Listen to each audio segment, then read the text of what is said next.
boys, fam. Oh, it's been days. Too many. Hot boys on three. When they cold, we hot. When they cold, we hot. 1, 2, 3, hot boys. I've been wanting to do that all day. It's been a terribly long day. That's why I'm late. God, people trying to stop me with the 49 play ball. They can't do it, fam. Because you and me, well, we... Hey, let me get right down to business. Injury report. Kwaski T returned to practice after sitting out Wednesday's session with that toe injury they were talking about. And Kyle Shanahan made it perfectly clear he does not, I repeat, does not have turf toe. He is fine. He was limited, though. He wasn't going all out. And this is precautionary measures. And I'm starting to think the sports science team is starting to apply their knowledge and wisdom is why our injury report is kind of short. This time last year, we were pretty much down to 33 people out of the 53-man roster. Well, I guess I actually took a couple more weeks than that. But D Ford, I don't know about you, but he's caused me a little bit of anxiety. He's sidelined with a quadricep and knee injury. According to Coach Shanahan, was hopeful on yesterday that Ford would be available against the Steelers this weekend. But Shanahan said, quote, we're going to play it safe. We'll see here over the next 2 days, which makes me somewhat optimistic for the game. But we've got to play it day by day. And something he's dealing with feels better now than it did after the game on Sunday. So hopefully that will continue. See, because wow, fam, what if this continues ongoing thing? I mean, whatever's wrong with D, it doesn't seem like it's something that's just going to heal up, does it? I mean, we already know about the knee tendonitis, which is probably another word for arthritis in this case, because it flares up, and when it does flare, it pretty much leaves the person that's with the condition kind of useless, All right. And by the way, running back James Conner, his knee, he will indeed be a full participant after not practicing yesterday, which greatly increases the likelihood that he will probably play on Sunday. No big deal. I mean, we don't really have a lot of problems with running backs. He is good, though. I'm not trying to underestimate him. I'm just saying, Did not participate in practice today. Tevin Coleman, these are the usual names. D Ford, I just mentioned. Jalen Hurd. These guys will be back later, as you know, after the bye week. Joe Staley, of course, is out. Trent Taylor, he'll also be returning after the bye week. Limited participation in practice. I mean, Nick Bosa, he was limited. Also, Kwaski T, that toy I just mentioned, Jimmy Ward. But what I like about Nick is what I heard. It says Nick came out of this game a little healthier. Actually came out a little healthier the game, the Tampa Bay game, and he didn't hurt anything in this game in Cincinnati, right?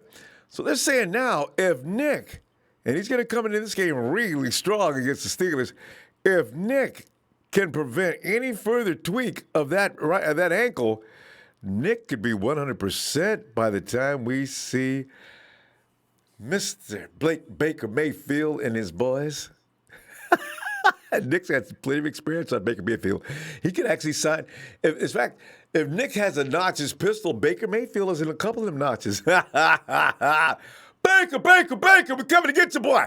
So I'm looking forward to that. So, you know what? I just think the Steelers, our team is a little out of sync right now and a little frazzled. Mason Rudolph, I guess you do have to take him to some degree seriously. I mean, he's been around the Steelers organization for a while. I suspect that some of that has rubbed off on him. Tomlinson's a good coach. He's going to make the 49ers work one way or the other, so we'll see what happens with that. All right, let's get right down to business here. So the 49ers explored trade for Jaguars cornerback Jalen Ramsey. As soon as the Jaguars' Jalen Ramsey went on the market, every team in the NFL could use him. There's no doubt, there's no question. Jalen Ramsey is one of the best, if not the best.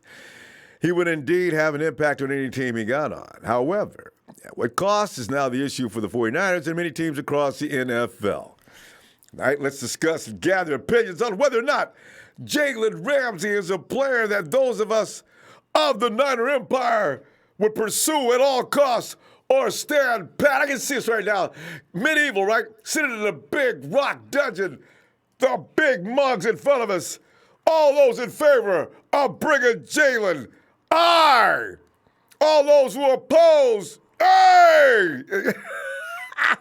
That's how empires do it. Get your pen. But let me go over some things here. Richard Sherman was asked earlier today during the press conference if he indeed would be interested in any further deals by the 49ers. He said, quote, I think we're good with what we have. We leave that to the front office. I don't make those decisions, but obviously they felt comfortable with what we had going into the season, and that's why they cut the guys they cut and they kept the guys they kept. We are really confident in our guys at every position, unquote. Here is a premise, however, that cannot be denied. Niners should be probably all over Jalen Ramsey and would be silly to not at least explore trade options for him. Ramsey has been one of, if not the best cornerbacks in the league in his 3 seasons. Just 3 seasons, Jalen Ramsey's already done a lot. He has made 2 Pro Bowls, 2 out of 3 years. You can't deny that. And was listed as a first-team All-Pro in 2017. That is really especially good for a kid his age and experience in the NFL. No one questions Ramsey's ability, though. The main issue fans with trading him for him is that he has been a little toxic of a personality, an off-field mess. But where does that actually come from? Well, here's something you got to really seriously consider. Is that a bit of an exaggeration? Until his altercation with Marone this weekend, no one was questioning Ramsey's locker room character. Nobody. In fact, none of his teammates have criticized him, and there has been nothing but praise for Ramsey from his teammates. And you add the fact that, unlike AB, Ramsey has handled his entire issue quite professionally, saying he did not leak the news of his trade request as he did not want to distract his teammates. Ramsey may be a frustrated guy who, is on his own words, only cares about winning and is tired of being on a losing team. Now, Ramsey had been frustrated with the team for a while as he wanted a contract extension, but the team refused the deal. But unlike many of his peers in the NFL who held out when they didn't get paid, Ramsey has continued to play for his team. He's playing tonight. Yeah, you saw him earlier. He's doing a good job, too. He's playing right now against the Titans, as you know. He's still playing for the team after requesting that trade. Now, that speaks volumes for his character, you know? That doesn't seem like a locker room cancer, does it? I don't know if he could ever have been accused of being a locker room cancer to begin with, though. He's a hell of a guy, actually. He didn't once like a post about potential replacements for his team's starting quarterback, but given his starting quarterback at the time was Blake Bortles, can you actually blame him? Blake can't win you no football games. And everybody on the team can see clearly. If we're going to be out here with Blake, we can have 12 or 13 or 14 all-pros on the field all at once. We can't win with him. You know, so I understand that pain. Another argument against the 49ers trading for Ramsey is, do they really need Ramsey? This comes to a thing, fam, where the 49ers have a solid group of defensive backs with Sherman and Akello Witherspoon currently starting and Jason Verrett expected to make his return onto the field soon. But in comparison to Ramsey, is by many opinions better than all those players. See, fam, you know, you got to consider also there's a thing about chemistry, camaraderie. You can actually cause a ripple effect through that locker room by dropping you know, honestly, who you trade if you're going to do that? It wouldn't be Akello. I don't know what kind of deal Richard Sherman has, but it would probably be you want to get younger. Now, what would Akello, and because Akello's coming on, he's looking a lot better, and apparently he is going to develop from the way it looks. So if you had Akello Witherspoon and Jalen Ramsey together going on for the next 5 years, you've got a rock-solid tandem, most likely. And you got Jason Verrett involved. He's only, Jason's 24? And in fact, you've got a round robin of guys competing there for next year. That'd be, wow. Doesn't mean the Niners should trade for him, though, but that does provide an argument to explore, doesn't it? Jaguars are asking a lot, and word has it that many teams already have interest. According to NFL Network reporter Albert Breer's tweet, he said per rival clubs, the asking price for Jaguars cornerback Jalen Ramsey is 2 first-round picks. Now, you knew that was coming. And we're talking about a Pro Bowler here that, in fact, is only renewing his rookie contract. You dang right it's going to be 2 first-rounders, and ain't going to be no negotiation on it either. Otherwise, the Jags said, we can just sit on this. We don't need to trade him. We don't have to trade him. We're doing it because he's becoming a little out of control. But beyond that, if you do want him, we need 2 first-round picks. Don't even ask us about a second and third. That's the starting point. And you add to that what it's going to cost to extend Ramsey, it turns out to be a serious package. It's not totally crazy because you look what that Seattle got for Frank Clark and Miami got for Laramie Tunsil. So these things will happen. Fam, I'm going to tell you the truth. My fears are on this. Now, I like Jalen Ramsey, and I wanted him as bad as everybody else did last year. Before the draft, I was hoping that we might even trade for him in the draft. All of us had some people that we had in mind. We were going to trade a particular round, and I'm not going to mention no names, but everybody had their people that were going to be involved in that trade with the. You know who they are. These people have been around in a couple of while. We're going to see what they look like this year. But my fears are if you trade for Ramsey, you give up 2 first-rounders and extend them, you've hurt the future with the way the 49ers do draft so well. Because the 49ers, these guys know how to draft. We're watching it unfold in front of us. Now, they may have pulled a boo-boo the first year, but they learned a lot in the second and third year. So no telling what the 49ers are going to look like in the draft next year. I do not want to give up a first-round pick. I do not, and I certainly don't want to give up a first-round pick for 2 years in a row. And as Ramsey, worth possibly being put into a position of having to choose between keeping D-Buck and George Kittle. That's what it's going to come down to, fam. You're not going to be able to keep all 3 of them at the prices that Ramsey wants to be the top-paid cornerback in the NFL. Now, if you do that, you do have to make a choice between George Kittle and DeForest Buckner. Some people may be fine with that. I'm not. So, I tell you what. And it may be possible to keep all 3. I don't know. You maybe cut some roster space somewhere else and get rid of some of the people. Some people have suggested some trades that several people have already come on and said that's dead money. You don't get to remove it from the cap. So you can't say goodbye, Jared McKinnon.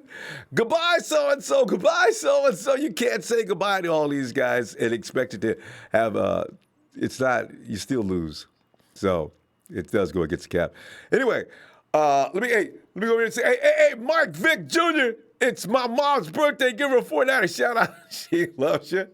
Mike Vick. We'll do that in a few minutes, okay? Let me go down through here first. Isaac, Ronbo, ever since I saw Nate the Hate rank in the top 5, was happy. Our haters are finally giving us respect. But at the same time, I feel as if he's jinxing us. Probably. The reason I drunk that because I see coffee. 37-10 Giants. We're doing that tomorrow.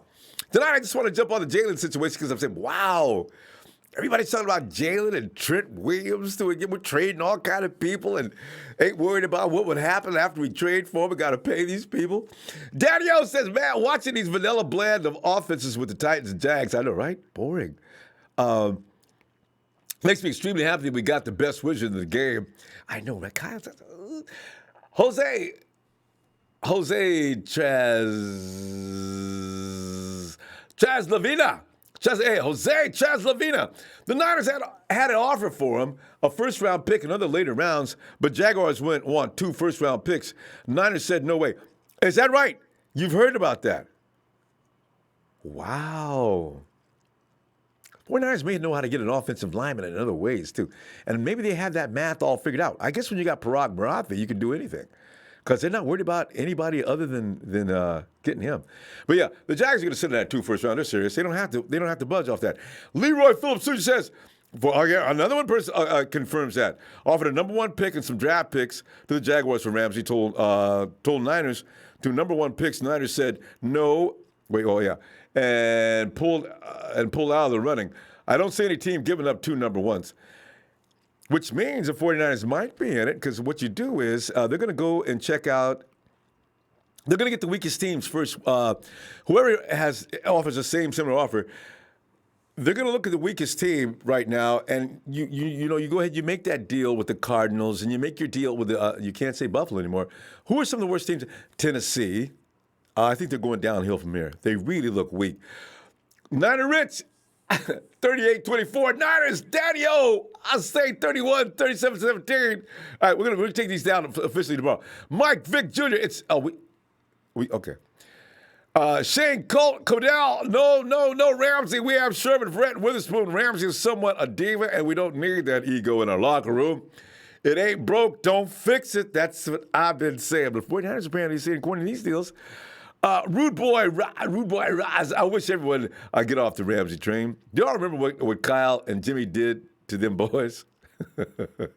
Sir Garcia, what's up? In my Niner Faithfuls, Ray Jr., we don't need Ramsey. So we got got a few people who probably I agree with on that too. Hey, Mr. Vick Jr. say, Mr. Vick, you should have gave me mom's name though. So we call it Mike's mom. How about that?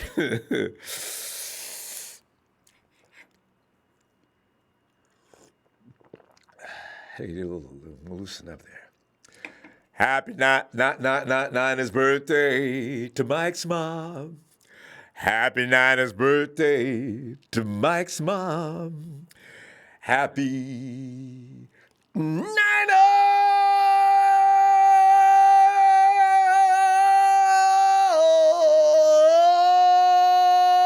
birthday to Mike's mom. Hey, moms. Appreciate you watching, moms. I'm always loving moms are watching. You learn a lot today, Mom, from watching us talk football. Because I make these guys keep a clean mouth, too. Fellas, we got moms watching. That's why I've been telling you, watch your mouth. Whoa! We got who? Is that Nello up in the house? Nello! Nello, fellow, Nello. Hey, Ronbo. Nello. Always great to hear from you. Hey, you were out in Florida for a while, right? No, I wasn't in Florida. I got back from Europe. I'm about to go to Italy on Monday, actually. Nello is one of our distinguished servicemen and a longtime 49er fan. I didn't know you went all the way to Europe. I thought you were going to the East Coast and doing something there. You've been all the way to Europe already. And now you wait, you just come back from where? You came back from Europe and you're on your way to Yeah.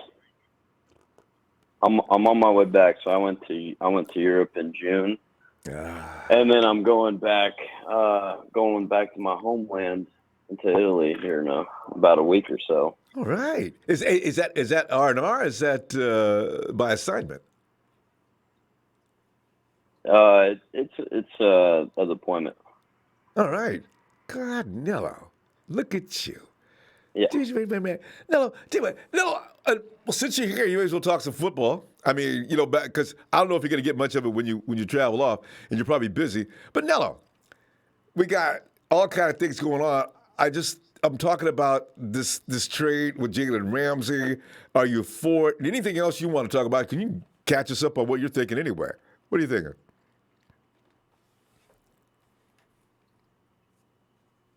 Hello? Did we lose him? Nello? Nello! You may have a bad connection. Nello, whenever you get back, we'll get you in right away. All right.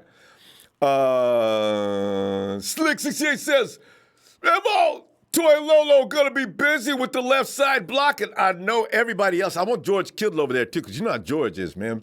George said, I didn't work out benching 360-something pounds all season long just to put all this power to no use. Let me help out on the other side. Hey, Phil, come on here. Phil, perfect timing because Phil has got all kind of perspective on these kind of things. Phil, talk to me about Jalen Ramsey, will you? Yes. No, don't do it. Don't do it. Don't do it. Right. Don't do it. No, Witherspoon's looking good. Yeah. Why change it? I agree. We need a tackle. If the Staley injury didn't tell everybody what we need, we need a replacement for Joe for the future. And don't trade away your first-round draft picks. Because you need that to get Joe's replacement. That's where you got to draft. Our offensive line is our weakness. Yes, it is. Our depth. Because they're tough It's when not they're our together. starters. Our starters are good. Yeah. I'm worried about our depth, and You that's should where be. our weakness is. And we got to backfill that with draft choices. Phil, let me Don't ask you a question, though. Screw with it. Here's the thing.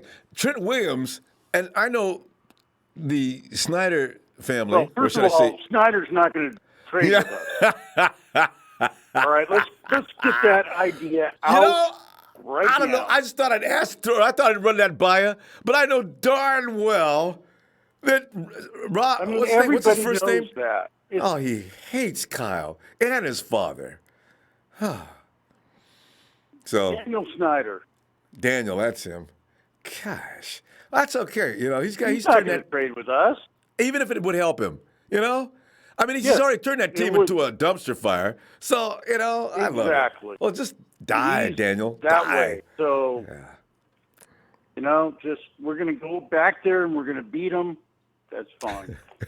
That's going to make him But so I do mad. have to holler at you. I do have to holler at you. Well, please, go ahead. I'm ready for that. I deserve it. What is I it? saw your show earlier, Yeah. and you blamed Levi Stadium for the injuries. Mm-hmm. Phil, I'm serious. not a team. There's a mojo. I'm worried. No, Okay, go ahead. What are you going to say, though? No, where are all the injuries coming from? They're coming from the road. Jimmy G, Kansas You're right. City. Everybody else Joe on the Staley road. on the road. Let's- Hey, but how about years before? You know what? You know what my biggest grief is with Levi? Not enough Niner fans buy tickets to come to support the team. I'm yelling my voice off every game By at yourself. at the stadium. I'm by myself. Chicago game last year, there were twice as many Chicago fans as there were Niner fans. That's Phil, my biggest gripe. You know what? Why didn't Jed build a canopy over that stadium? You know, he's got one at home in his gazebo. How come he didn't build? You know what? The stadium is foolishly designed. That's It's not Santa the problem. Clara. The It's problem is, Randy Cross was right. We're a bunch of wine sipping, stay at home, don't come out, and we're not aggressive at the stadium. And we were at the stick. I mean, I'm yelling at the nation. I'm yelling at the whole nation who lives in the Bay Area. You got to come to the games, and you got to yell, and you got to make noise, and you got to give the home field advantage. But we don't have it. And that's There was all that more Robert Green Sal Bay asked for. fans than Niner fans. There are more Chicago fans than Niner fans. Oh, This is embarrassing. And the Steelers travel well too, Phil. I'm a little concerned. We took over both Tampa Bay. Let me and tell you, Cincy. my we were friend there. he got shipped off to Houston for work, and he has season tickets with me. He can't sell his tickets right now because Ben Roethlisberger got hurt, and no Pittsburgh fan wants to come to the game. So hopefully that's going to be Good. That's going to be a deterrent. But I'm glad I'm not sitting next to two Pittsburgh fans. I know, because that'd be funny, Niner though. fans. Yeah. Niner fans in the Bay Area, in the Empire. Come on. Now, Come Phil, to the stadium. let me defend Niner fans in the Bay Area. First of all, here's the thing. For how many years were they flying that plane overhead? Jed York made a lot of people mad. I was with them. Well, I was with them.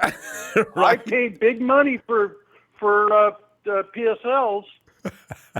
And, Tom Sula, Kelly, I'm sorry.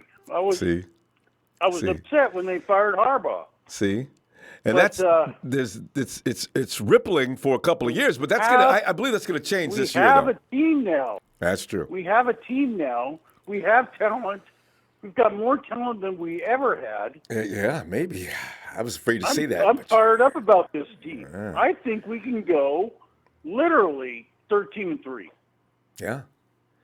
I'm If you look around fired the up. league, The way the competition is playing, yeah. I watched the Rams. I watched the Seahawks. I watched Cleveland. We're going to be 4-0 before you know it. I agree, Phil. We're gonna go. I think good I'm stuff, fired Phil. up, Rombo. It sounds But like I it, Phil. gotta holler at you. It's not I agree. Levi's Stadium. It's us. I deserved it. You're right too. You're pointing out where those injuries took place. So yeah, I'm in. I got a hush about that. But we've got a team right now. Well, we do. We don't All need right. to mess with it. I agree. Let's go. Let's All right. win. I'm fired up. I'm going to be screaming at the stadium. And there he is. Phil's voting for no on J. All right. Thanks, Phil. I'm going to talk to you tomorrow. All right. Have a great night. All right, later. Okay, bye. Hey, we got Nello. Hey, Nello. All right. Nello, you got your hook. You sounds like you're hooked up okay now. Man, the fucking barracks service sucks. But You're at the barracks. All right. Yeah. I'm munching on some little fucking Pizza Hut little pockets, man. You sound like a Marine now. Yeah, I mean the food's like survival food. How long has that pizza been sitting around? Oh, last week. You know what I'm saying? That'll become hardcore. That'll give me some feedback though on the 49ers before we run out of time. Yeah. So, they obviously 2-0. It doesn't surprise me at all. I thought they were going to go 2-0 starting. I thought the Steelers game was going to become a problem for us, but, Big Ben is obviously injured, so I really don't think this game is going to be a problem. Mm-hmm. It's kind of unfortunate, Drew Brees is injured, but it's also unfortunate that we play this fucking Saints so late in the season, so we don't get a benefit off of his injury. It sounds pretty shitty, but it's true. True. But he comes back in 6 weeks. Yeah, we will run into him. I think he's not going to be sharp though. Yeah. No, I don't suspect. It's going to take him a couple of weeks to get up to speed. So if we play him within 8 weeks, 6 weeks, 8 weeks, I think it's okay. Yeah, well, we play the Saints like week 13 or something. Oh yeah, we'll see. He'll be well up to speed, won't he? Yeah, it'll be a good test for us. If you can beat Drew Brees and the Saints at that point in the season, then we deserve what we get. If we lose, well, we deserve that too. So let's see what happens. Because I like our chances against anybody right now, except for, of course, I do Belichick. too. Belichick still. I was looking at, the teams that could, potentially actually beat us. Mm-hmm. I was looking, obviously, the Patriots, right? Yeah. So, and these are just the games that are possibly losers. So I got the Patriots, I got the fucking Rams, unfortunately. I think we split with the Rams. Yeah, because they're Chiefs, not omnipotent now as they were last year or the year before. Right. And, we don't play these teams but the Rams. And then I was looking at the Packers, too. And honestly, those are the only fucking teams I think could beat us. I think we could beat any team in the NFL other than those. I got mixed feelings about the Packers too. You know what? And also a team that was scaring me, but I need to see what they look like against the Rams first. I was thinking because who is that? No, Kansas City plays Baltimore. Now, if Kansas City clowns them, that means that they're not all. They haven't played anybody, but they played Miami. I think it's somebody else. Also, what other team looks a little scary? Yeah, that's about it. Yeah, that's it. I was a little concerned about. And then Browns are playing Monday night against the Rams, so we'll see what they look like. So. Yeah, anyway. with our defense, I wouldn't even worry about the Browns. Yeah, I really wouldn't. I wouldn't worry about any of the fucking teams on our schedule. Manello, you become a real breed. Manello, we got moms and children watching. Okay, this is the F-bomb. Okay, anyway, no. Hey, to the mamas, the sisters, the cousins, the baby mamas. I'm sorry. Sorry about that. Thanks, Nello. Hey, but Nello, how about Jalen Ramsey? Do you want him on the 49ers? So I was thinking about that. So they want 2 firsts, right? Mm-hmm. He is the best corner in the game, arguably. Probably. So let's just take it back, to 2016. What did we spend our 2 first rounders on? Or 2017? That'd be Reuben Foster and Solomon Thomas, right? So you spend 2 first rounders on arguably, 2 bucks. So you take those 2 first rounders, you put them in Jalen Ramsey, Yeah. and I'm just saying example, right? So I would say yes. I would say I would do exactly what the 49ers did. They put 1 first rounder and then another draft pick. They already offered the Jaguars that. That's what I would go for first. If they didn't bite on that, then you know what? I'd say, okay, yeah, I'll give you 2 firsts for fucking the best corner in the game.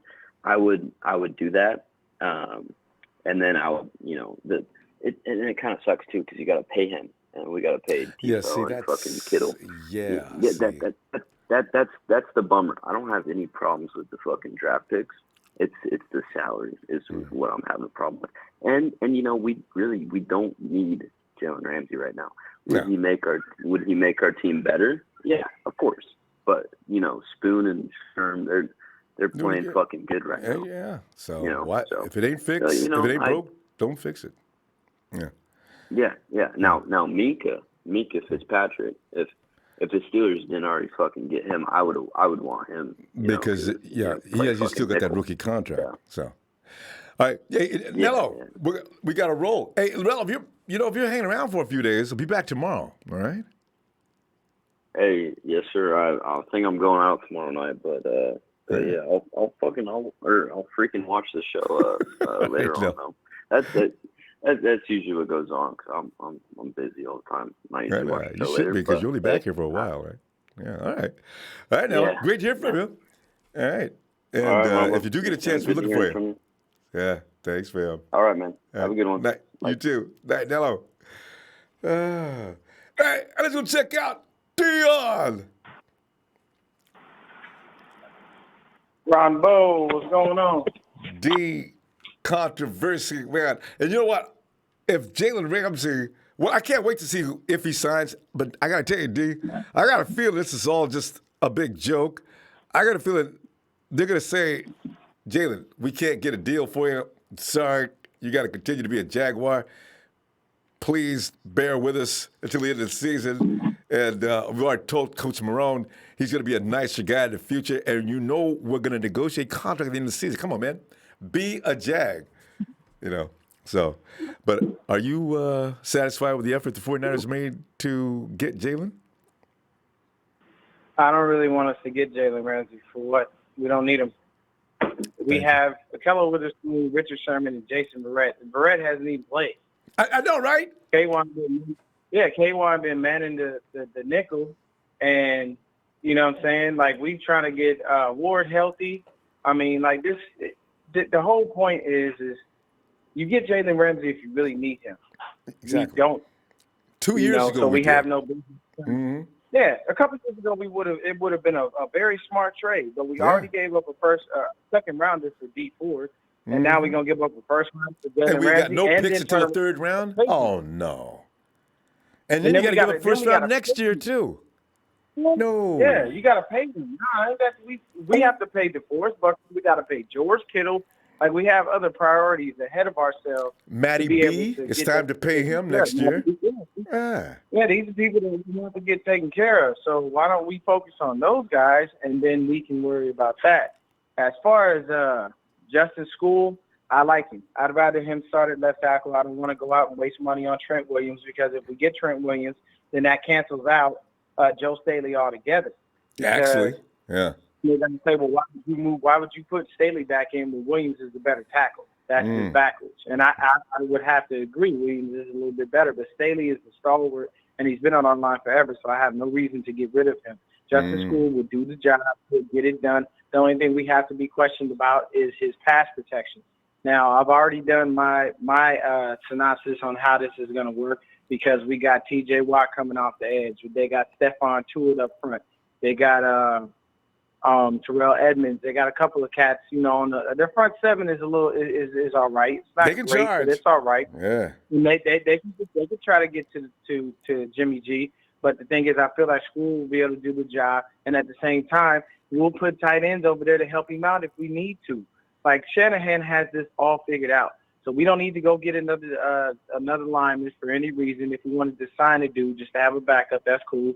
But we don't need Jalen Ramsey. I mean, do I like him? Do I think he's one of the best, man-to-man corners in the game? Yes. Anybody would shut down DeAndre Hopkins is well worth a look, but that's only if you need him, and we don't. We don't have a reason to go pick him up. I say we going in there. We're gonna make Mason Rudolph look like a rookie, and we gonna get this. We're gonna get this next W. Go into the bye 3-0. Now the question I got for you, Ronbo, is how do you feel? Because I'm thinking you have Breida, you have Mostert, you have Jeff Wilson. This is a winning formula. Tevin Coleman didn't look all that great when he was playing as his Wilson. So do you really see that, Kevin? I was a little surprised myself. Do you just go ahead and make him one of the 2 activated players because we can only shoot up 47 guys? Anyway. I'm just saying, the 3-0 we got running right now is doing their job, and they're doing it damn well. Mostert would have had 3 touchdowns already if not for the ones that's been called back. Every touchdown he had been called back. Yes. Mostert have a couple. Hasn't Mostert had a couple touchdowns called back too? He's had 3 called back. 3 Mostert. rushing touchdowns. Back. How many has Breida been in the end zone and they called him back yet? No. Breida hasn't touched the end zone. The only people who touched the end zone have been Mostert and Jeff Wilson Jr. And I think Jeff Wilson Jr. is just a more viable back on that line. Like when you get him in the goal line and you have the 2 or you have the 1, you give it to Jeff. He's coming in. He is coming in. Exactly. He barely threw like a Mack truck. You don't care who in front of him. He's gonna get that TD. So we got this, man. And as far as it goes with our receivers, Debo is doing it, and I'm telling you, watch Dante Pettis get pushed down the depth chart. Because if Jalen Hurd comes back after this bye week healthy, it's only going to get worse for him. And it's going to wind up in a situation where if we decide to do something, we're going to be trading him just to get him off our hands. I can already see it this preseason, Dion. That's going to be the word. Yeah. Yes. Look at what Debo's doing. Debo out there, Debo came and punked him for his spot. He Debo'd him for his spot on the squad. He basically rolled up on a bike. He was like, "What's up? How you doing, Dante? What's going on, man? Hey, man, let me get that starting spot. Give it to me." And next thing you heard, like we all standing over him, we all looking at him, going, "Dang, Dante, you got knocked out." And it happened. People were making that joke earlier. It was like preconceived. People saw that and were making that joke. Had Debo still with that plaid shirt all buttoned up, and him talking. And, it's scary. And we've all been talking. Dante is soft. So do you think he really was trying to stand up to Debo? I doubt it highly. I doubt it highly. Dion, we got to go, but I'm going to give Dante a couple more games. I can't believe Dante's going to go out like this. Anyway, we're going to talk about the game. We're going to talk about the game tomorrow. All right? All right, baby. All right, D. Be looking for you. I appreciate you, Ronbo. I'll be back tomorrow, man. Be looking for you. Till I'm dead and cold. Like I said, for all y'all out there, I'm a 49er reporter. Y'all see me, go ahead and hit them links. Ronbo, thank you for the channel, man. Thank you for everything that you do. Go ahead, keep doing your thing, baby. Thanks, fam. Look for you a little later. All right. It's D on. My player partner, Will. Ronbo, what's up, man? Man, I tell you, Will, I'm on social media, man. I put up yesterday, Jamal Adams is a little mad about $21,000 fine for knocking Baker Mayfield completely out. And then again, somebody says, you know what, we need Jalen Ramsey at all costs. I said, listen, I ain't in the slight bit interested. I mean, you may have seen that post on Twitter. First, when I said that, I was just speaking out of emotion. I said, 100 people already said, agreed. Between here's the thing. Between Jalen Ramsey and Adams, man, Jamal. See, I think Jamal would work better for the 49ers. We don't need no corner. I got Jamal in that rookie contract could continue and give a couple of seasons to pay him more money later. He would fit right in. But Jalen ain't necessary in my book. Anyway, here I'm giving you my opinion. But anyway, it's amazing how many people don't care about Jalen. But where you at on this? Man, as much as I love Jalen Ramsey, man, it's not necessary to get him because Akello playing good ball, man. Akello completion percentage against him is 16%. He's So doing good. He's doing good. he's doing good, man. He's growing. You don't want to break none of you don't want to break none that's already, put together. So I mean, great as a player Jalen Ramsey is, I understand he shut down DeAndre Hopkins, but you also got another corner on our team that shut down AB, and that's Jason Verrett. So why would you have Jalen Ramsey? I mean, if Akello was still playing bad, we probably still wouldn't get him because Jason Verrett would fill that role. So either way, it's true. Jalen Ramsey wouldn't come. But if Akello was playing bad and we didn't have Jason Verrett, then boom, John Lynch would be on that phone call. But I mean, Akello playing good ball, man. Basically, the whole secondary right now playing good ball. The pass rush is making the secondary look good, man. We've seen it the past these 2 games, right? Because you got Ronald Blair out there making noise, D4, Nick Bosa, Kwan Alexander out there picking balls off and tipping balls, man. We filling the gaps up in the run game. I mean, the defense looking good. 17 points in 2 games. That's how many points both teams scored on us so far this season. And some of them was garbage points in that last game. So instead of having 34, the 49ers should be about 7 short of that. You know what I'm saying? It should be 20-something in 2 games.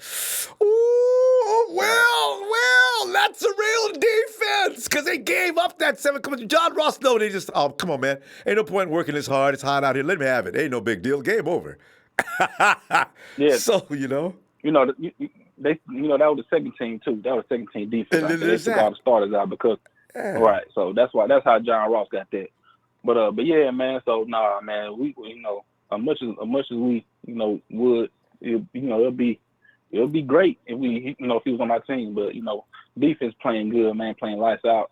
We holding teams up 17 points a game. So it's no need, man. I want to say Justin School pretty good, man. I know that Kyle Shanahan is going to give him help. He said he's the next man up, but I don't think Kyle is going to have him there by himself. Not going to have him. some It's too tight dangerous. ends helping him out. He's going to have Tololo, Dwelly. He's going to have some help. So I mean, Kyle Shanahan knew what he was going to do as soon as Joe Staley got hurt. So did you notice that game though with the Steelers and the Hawks? Will, did you see that? No. Yeah, the Steelers was just dropping Russell like a bad habit in the first half, but they made some adjustments in the second half. They stopped standing Russ under center. They went more to play action. What does Kyle Shanahan do more than any other team in the league? I said, you know what? There it is right there. You double team TJ because he's the most dangerous. The rest of our guys can handle the rest of that defensive line. Right. We'll see. But go ahead. I mean, besides Kyle Shanahan going, he's going to scheme the plan up to where Jimmy gonna get that ball out quick anyway. Raheem Mostert, and running backs Jeffrey will do Wilson, and Breida. Yeah, they're gonna do their thing regardless. So it's really the running backs really gonna make it easy for Kyle and make it easy for Jimmy G. So I mean, I have no worries. But just because Ben Roethlisberger is out, us and the Empire need to realize that trap games are real. Yes. So we do not need to take this team lightly. Mason Rudolph. I've heard that Mason Rudolph is pretty good. He put up some touchdowns against Seattle. Now I do believe our defense is better than Seattle defense, but due to the fact that Mason Rudolph did put up some points against Seattle, we don't need to take them lightly. We need to act like as if Ben Roethlisberger is playing. Mm-hmm. So don't. Same mindset. I don't care if we playing the New York Giants next week. We cannot take no team lightly because this is any given Sunday and trap games are real and we can be starting feeling ourselves too much to where we get complacent. So, I mean, we just need to go ahead, man. Yeah, because it's important that we need to win this game going to the bye. We need to be 3-0 going into the bye. All the guys get rest up. All the rest of the guys come back to the squad and get ready to play. Trent Taylor, Jalen Hurd, and all them guys. And then we ready to rock and roll again all the way down to until it's time to crunch time. Playoffs. Yeah, I knew he was gonna say that word. I knew it. I felt it coming. Will, we got to pull up. I tell you what, I'll be back tomorrow. I'll get your score though, fam. So you hold on. All right, to that. man. All right. All right. Oh, yeah. I want to give a special shout out to this weak link of mine that I believe that he would never make it to the Hall of Fame. Pittsburgh Steelers safety, former Pittsburgh Steelers safety Ryan Clark. You calling us pretenders, but you the same guy that said you scared of playing in Denver because you scared of playing high altitude. You the same man that got ran over by Carlos Hyde in Pittsburgh when Chip Kelly was the head coach of the 49ers. So, hey man, keep our name out your mouth. You a nobody. You ain't gonna never make it to the Hall of Fame. You can put your name in the ballot as many times you want. You will never make it because you weren't that good of a safety anyway. But all right, Ronbo, shout out to you, man. Shout out to my TT fan, my player partner Dre, Trey Trez, Big Show Russo, Shay Lewis, man. Daniel, Rev 49, here's Jared Fresh, man. Y'all check out Jared Fresh page and Russo SL49. That's his name on YouTube, man. Jared Fresh, y'all check them out on YouTube, man. They got great content about the 49ers, man. Go ahead and listen to it, man. Hit that like for Ronbo, F the Rams, F Rudy. They lost the Super Bowl. They only scored 3 points, and they broke. All right, Ronbo. Night, Will. All right, come on. Oh, man. Yeah, Ryan Clark, boy. Let me get started on him. Hey, Kevin. Ronbo. Kevin. What's up? I don't even want to talk about Ramsey. So can we move on beyond that? You can't. That's not happening. I just mentioned it because everybody's talking about it. I said, between Ramsey's deal and, as I said, he's not leaving Jacksonville, even though people are still making all kind of noise about it. I think the media's running it more than anybody else. He just wants to win. He wants out. He's a little angry. If they win tonight, he'll probably be, all right, I'll stay. So, it's silliness. But what else you want to touch upon then? Go right ahead. But I'm guilty of it too, Ronbo. I have questioned Shanahan and Lynch, and I was hard against Saleh, But a lot of people were. It's time to start believing in the coaches and the management that we have. Yeah. Because there's a reason why Verrett was brought in. It wasn't for him to be a starter on our team, Ronbo. Akello, look at what he has done the first 2 weeks. Amazed is what he's done. Nobody saw that coming. Even I had high expectations. I didn't know they were going to be this good, but I do. Kevin, do you remember last year? And not many do. Toward the end of last year, before he hurt himself, Akello was starting to do some things right, very right. I said, wait a minute. I think he's starting to figure it out. And then he got hurt. And still everybody condemned him. He comes in this year, different attitude. He added some size and strength. And look what you got. I saw that coming. And I like I said, again, I have to eat a little crow here, Ronbo. I was guilty. I was accusing, but I'm done. I'm believing the management that we have and Shanahan as well. And it's time to, come on, guys, Ramsey, all these people, stop. It started last year with Antonio Brown. Oh, how many of you all want Antonio now? And I see the chat. I see the chat scrolling through there. Oh. You all know who you are. You were screaming for him. So say something now. Okay, but and honestly, Kevin, it was like easy to make that mistake for a lot of people. A lot of people don't look at depth into what they're thinking. We're talking about one of the best wide receivers in football, if not the best, right? So, of course, when we've been starving for a wide receiver, we've been starving for defense, we do things like get overly excited, not use a lot of good judgment for people who have serious characteristics.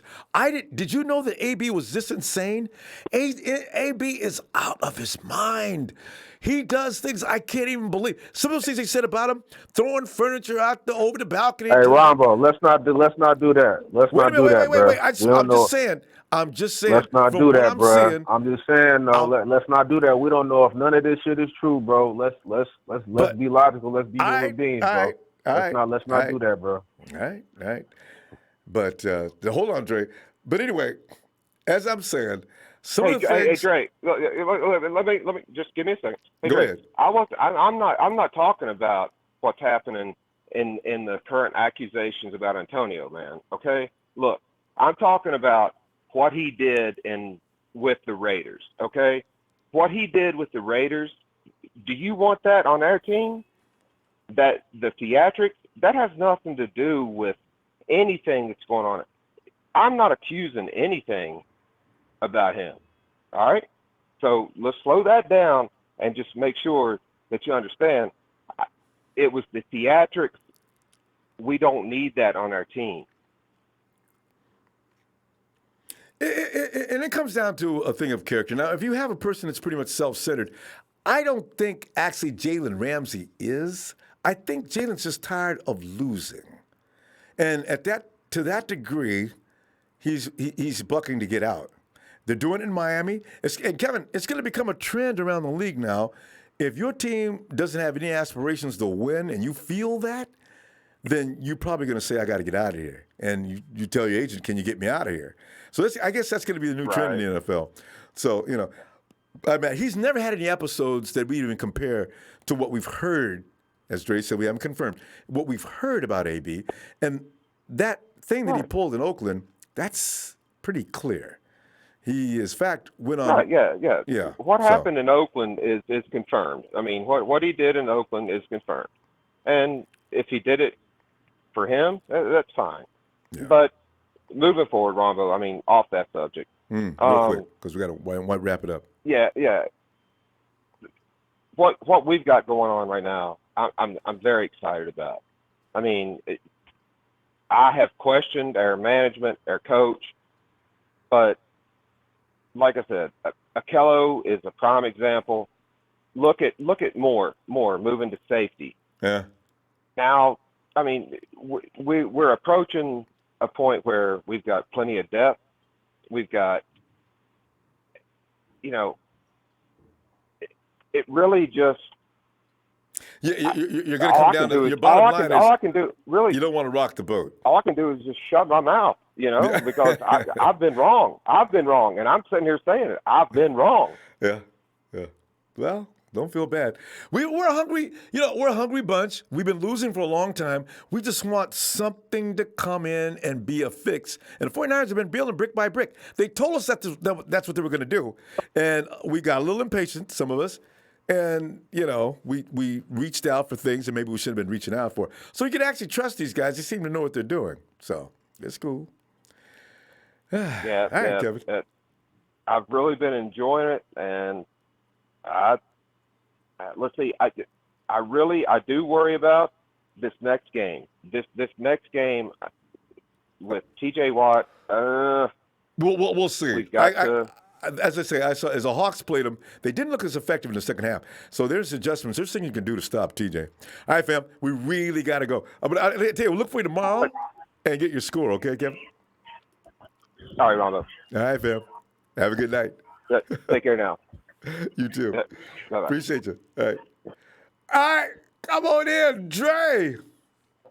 Hey, what's going on, man? Dre, man, there's so many shades to the things that are going on right now. And like Kevin just brought up too, you probably should trust the 49ers. Now, they did make a deal, and actually a fair deal, seeing if the Jags would bite on Jalen. What I don't know is, how are they going to pay for him? Because next year, Jalen will be playing. Yeah. He wants to be the highest paid corner in the NFL. Can we afford him? Yeah. DeForest Buckner and George? You gotta remember this, Ronbo. Remember these names: Nick Mullins, Matt Breida, Ronald Blair, George Kittle, DeForest Buckner. Yep. They all have to be re-signed, Ronbo. Yes. They all have to be re-signed. Robert Saleh, that man has a look in his face like if you get in his face and you jump in his face, he'll punch you in your damn mouth. That's a big dude, I too. I do not want a dude on my sideline who gets in the coach's face and acts like he wants to fight. In the game, for the whole crowd to see. Locker room shit is different. Yeah. We had a dude by the name of Charles Haley.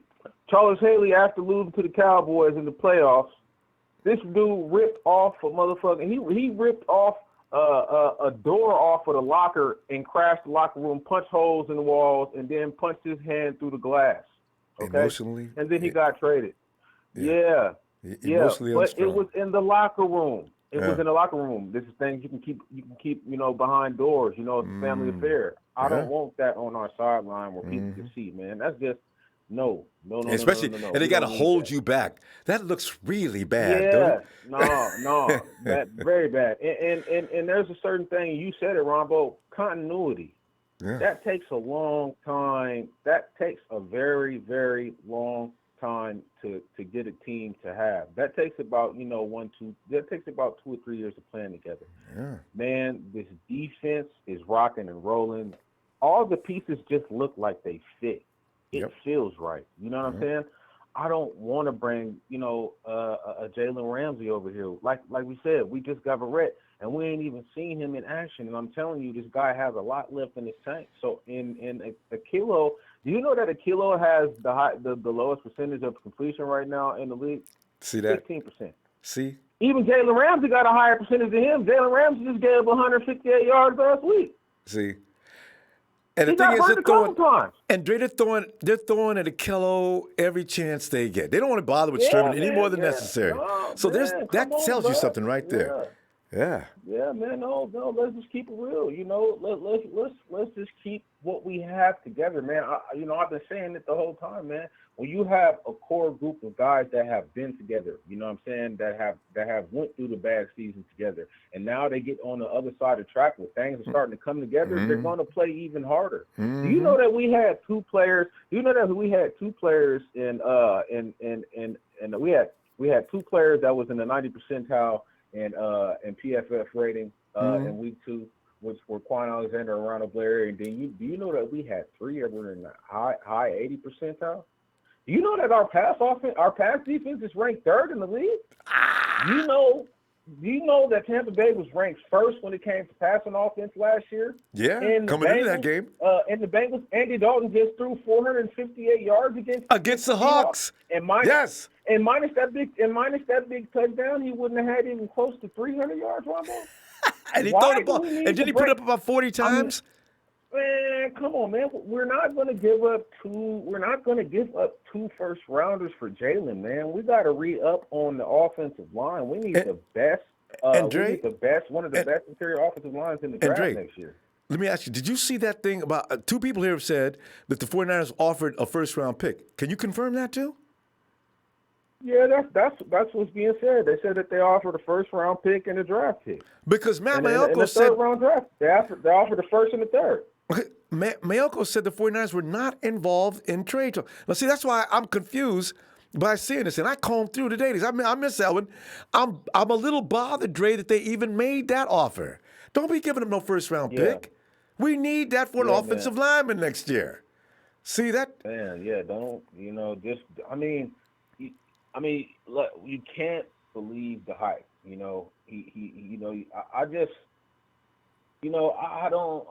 don't know, Ronbo. It's just the hype is real these days. You know what I'm saying? I mean, they even hyping up the damn quarterback that's playing for the Jaguars right now. I know. Man, we know that Tennessee ain't nothing. We know this. You know what I'm saying? What's the name? The guy with the mustache, right? What's the name? Mishak. And you know what? That's a damn shame. I don't even know his damn name, and I'm watching the game right now. Is he still terrible? Ain't that a shame, Ronbo? What is the score now? How bad are the Jags beating them up? It's 20. I think what is it? 23-7. 23-7. You know what I'm saying? And that just goes to show why you don't underestimate teams, because in the first week, man, these dudes scored damn near. They scored damn near 50 points against the Browns. Oh. You know what I'm saying? And now, you can't even get it done against the Jags. Well, so it just goes to show, man. Yeah. Hey, man, it just goes to show. Hey, and Ryan Clark, man. Man, this dude Ryan Clark, man. Hey, man, I'm highly disappointed in you. You know what I'm saying? You old Sambo, buck dancing, jucking and jiving, Yes, a boss. Yes, a master ass. Man, get up out of here, bro. We ain't trying to hear none of that. You will never be in the Hall of Fame. You rode Troy Polamalu's cartel all the way to a Super Bowl. You know what I'm saying? That's why you was even considered to be good, because you had Polamalu back there, you know what I'm saying, saving your ASS all day, every day, bro. Like, that's just highly disrespectful. This dude said that the Bills should be ranked above us. And got loud about it, got emotional and everything. Yeah. So, anyway, They're everybody. pretenders. And fam, everybody, I already set up a tweet. I'm going to get him again. I was hitting him every few minutes. So let him know how you feel. You know what I'm saying? Shout out to my TNT fam, man. You know what I'm saying? My faithful empire, man. Big Show. My player partner, Will, you know what I'm saying? Shay Lewis, man. My bro, Russo, Jerry Fresh, man. They knocking out some good content. Make sure y'all subscribe, man. Man, I love all my faithful empire. Let's not pay attention to what the media has to say, because we ain't gonna get no respect until we 4-0 and we didn't smack the Browns and held Baker Mayfield to 220 yards passing. You know what I'm saying? 1 touchdown and 2 interceptions from. That's when they're gonna start biting down. When they're gonna start biting down. All right, man. I'm out. All right, fam. See you tomorrow. Yeah, we could have the whole program on Ryan alone. What is wrong with Ryan Clark, man? That was uncalled for. Shabazz! Ronbo, it's your boy, man. I'm telling you, we've been trying to set it all up with the giveaway. We got a little while, but I mean, I'm gonna get back to you. Yeah, we got a little while, but let's dig into this. First and foremost, I'm not addressing anybody that ain't in the red and gold. When everybody got on here and talked crazy about Akello, I stood up and said Akello gonna get the pick that's gonna save our, you know what, and he did. Mm-hmm. Second, I'm not even addressing no nonsense about this offensive line. I told you guys that the final score on that Bengals game would be 27-10, and it was 10. We helped them to 10. Okay. I said Shanahan, everybody who, I don't know if these guys watch football. They said they're 49 fans. He's running the same offense. Yeah, he changes his offense every year to 2 that he ran in Atlanta. He's running a double tight end set.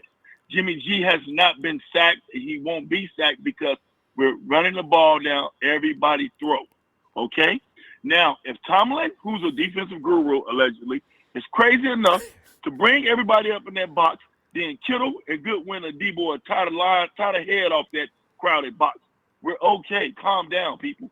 That lineman that we got, Skull, he's good enough. He's okay with Kittle over there or Dwelly over there helping them. Okay, he's okay. Tololo. Pipe down. Yeah. Tololo, right, or Tololo. Second, Richard Sherman said it best. We're going to be humble. We ain't taking this as no trap game. Yeah. We understand that all the haters going to disrespect. I won't even mention nobody's name on NFL Network. Get a hold of yourself. Okay? The team that's 2-0, that's a pretender, is the Packers. Number one, the Bears scored 7 points the first game, or 3 points. That's the pretender.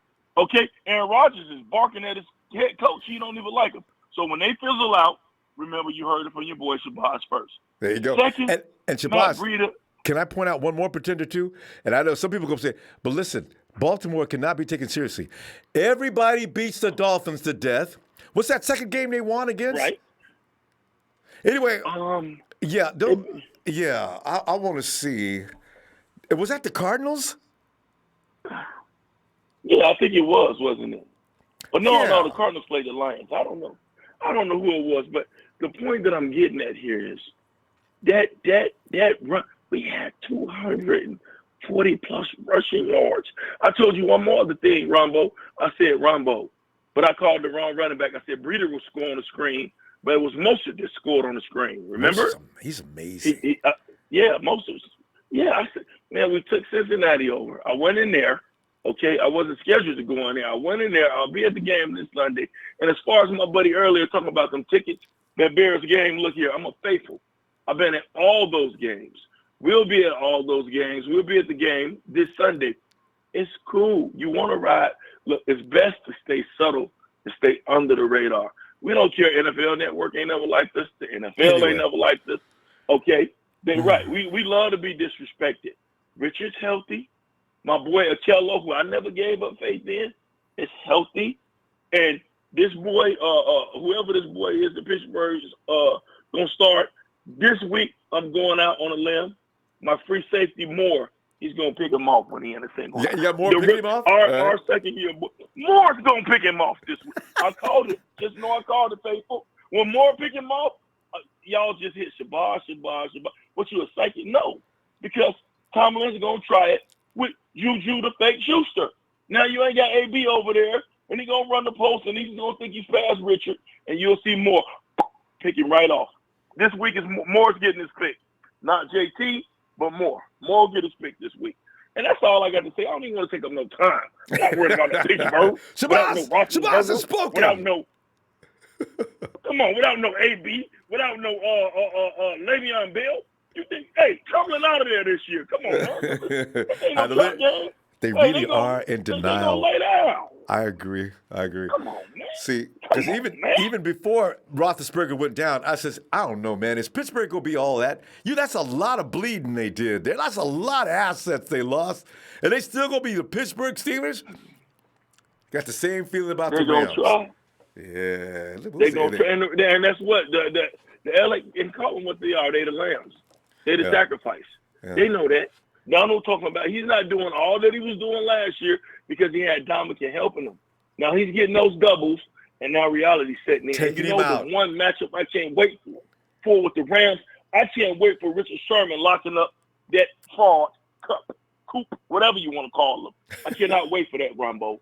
That's going to be, that's just going to be heaven because Jared Goff, he don't know no better. And but then again, he do know better because Richard Sherman knocked snot out of him a couple of years ago when he was still in Seattle. But that was he'll scary. try Richard Sherman, and Richard Sherman will take it to the house again. Hey, Ronbo, Pittsburgh, we're gonna handle that. Now, will we cover? I don't know, but we're gonna win the game, man. I'm not worried about that, man. And I think the run will do good. Right, and I think Kittle gets in the end zone at home, baby. Blow the fog going. I love y'all. Man, not an empire. Rumble, I'm in your DM. You have to hit the DM. I sent it all to your DM. If you just check your DM, I sent it to you. Whenever you go from there. You know what? I did see it. I'm going to get back to you on that and get the more details so we can get that out ready. I'm going to get it ready by tomorrow, actually, Shabazz. All right. Yeah. Get it ready, man. It's in your DM. The answer's in your DM. The question's in your DM. And whoever you tell me, it's got it going. Once you shoot me that email, we get it. We done. I love y'all. Stay faithful. You notice I didn't even mention that dude from wherever he was from. Ryan? Kello been my boy. And I ain't jumping off of Kello. I'm riding with Kello till the wheels fall off. There you go. Niners, baby. It's called Faithful. All right. All right, Shabazz, I'll talk to you in a few minutes, actually. After we get through here, I'll get right to you. All right, fam. Have a good night. Oh, all right, peace, fam. Peace. Yeah. Shabazz has got a ticket to the ball. I'm going to get you in on it, too, because I saw that note. I was moving through it like I always do. Freddie Gonzalez! He says it's my mom's birthday. Can you sing her happy birthday, Freddie? You know, I love me some moms, but moms are like the most precious human being on the planet. Happy Nina's birthday to Freddie's mom. Happy Nina's birthday to Freddie's mom. Happy Nina's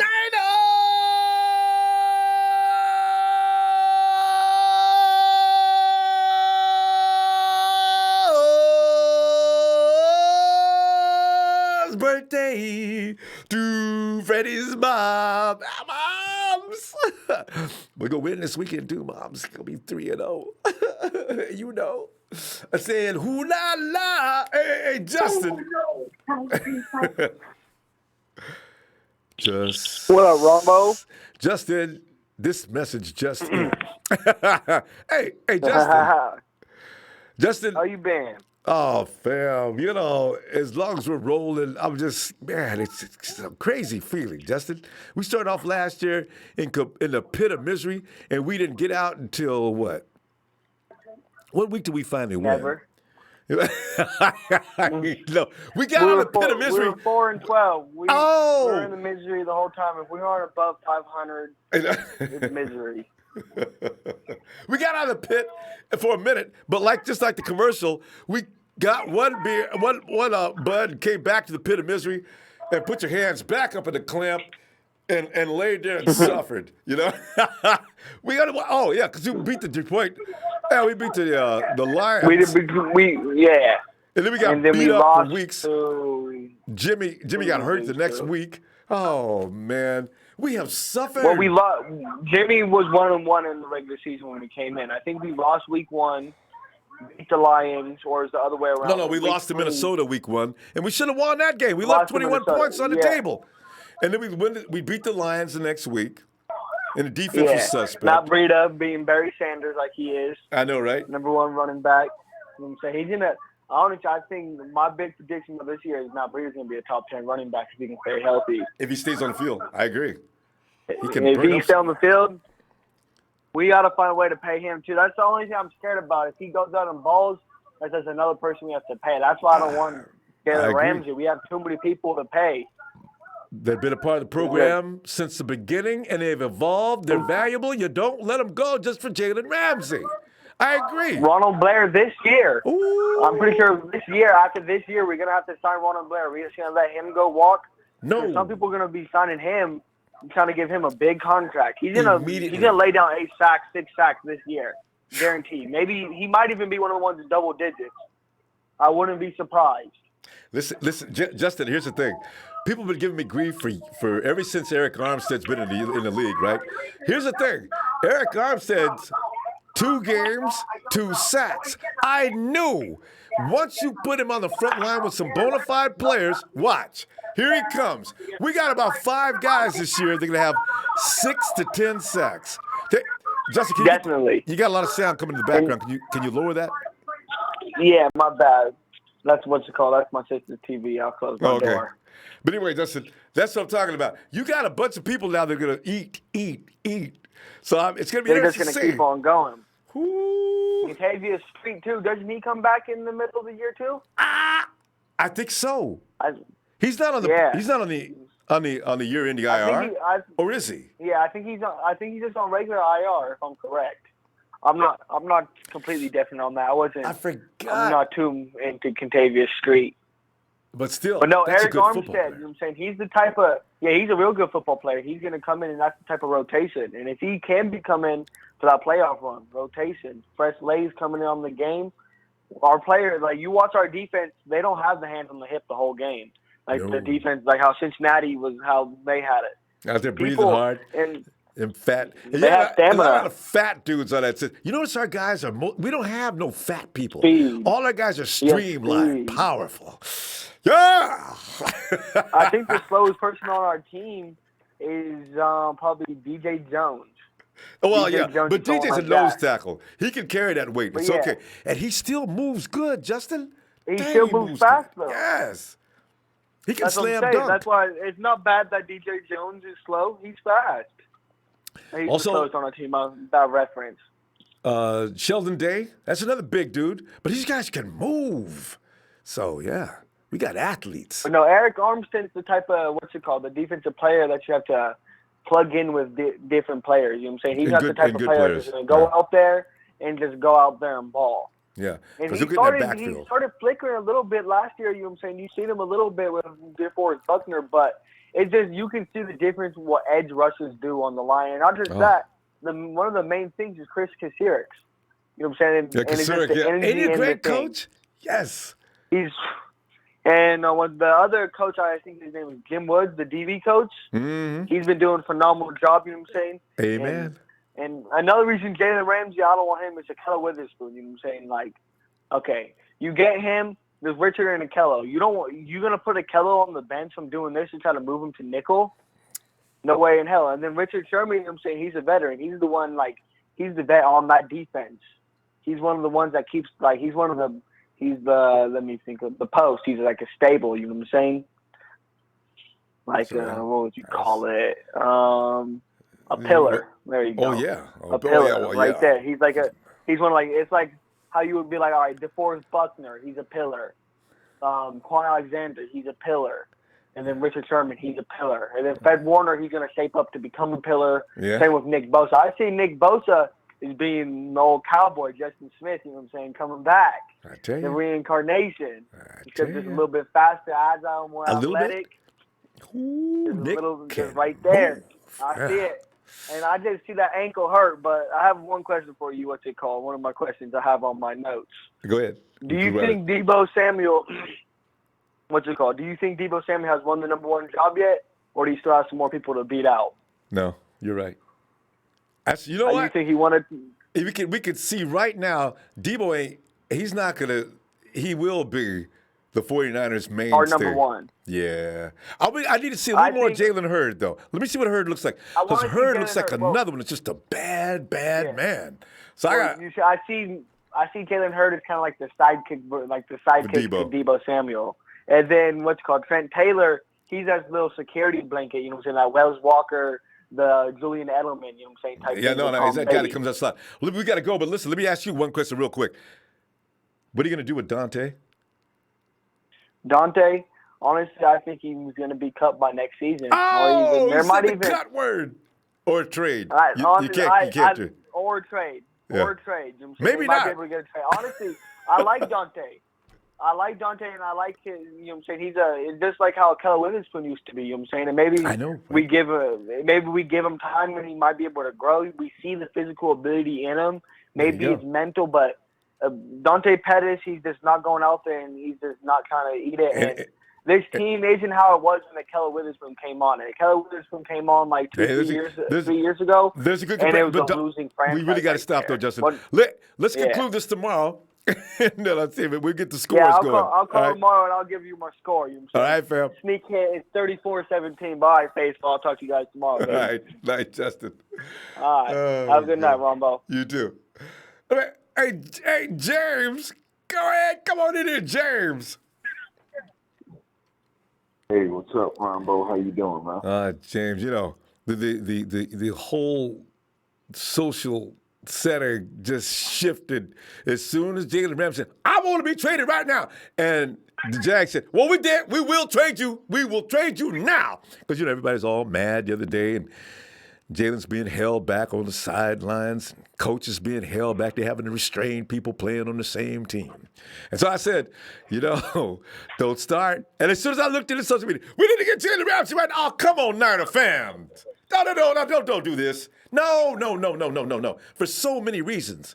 But, James, your feeling on this. I got to stop telling people these things. I don't want to influence nobody. What are you thinking?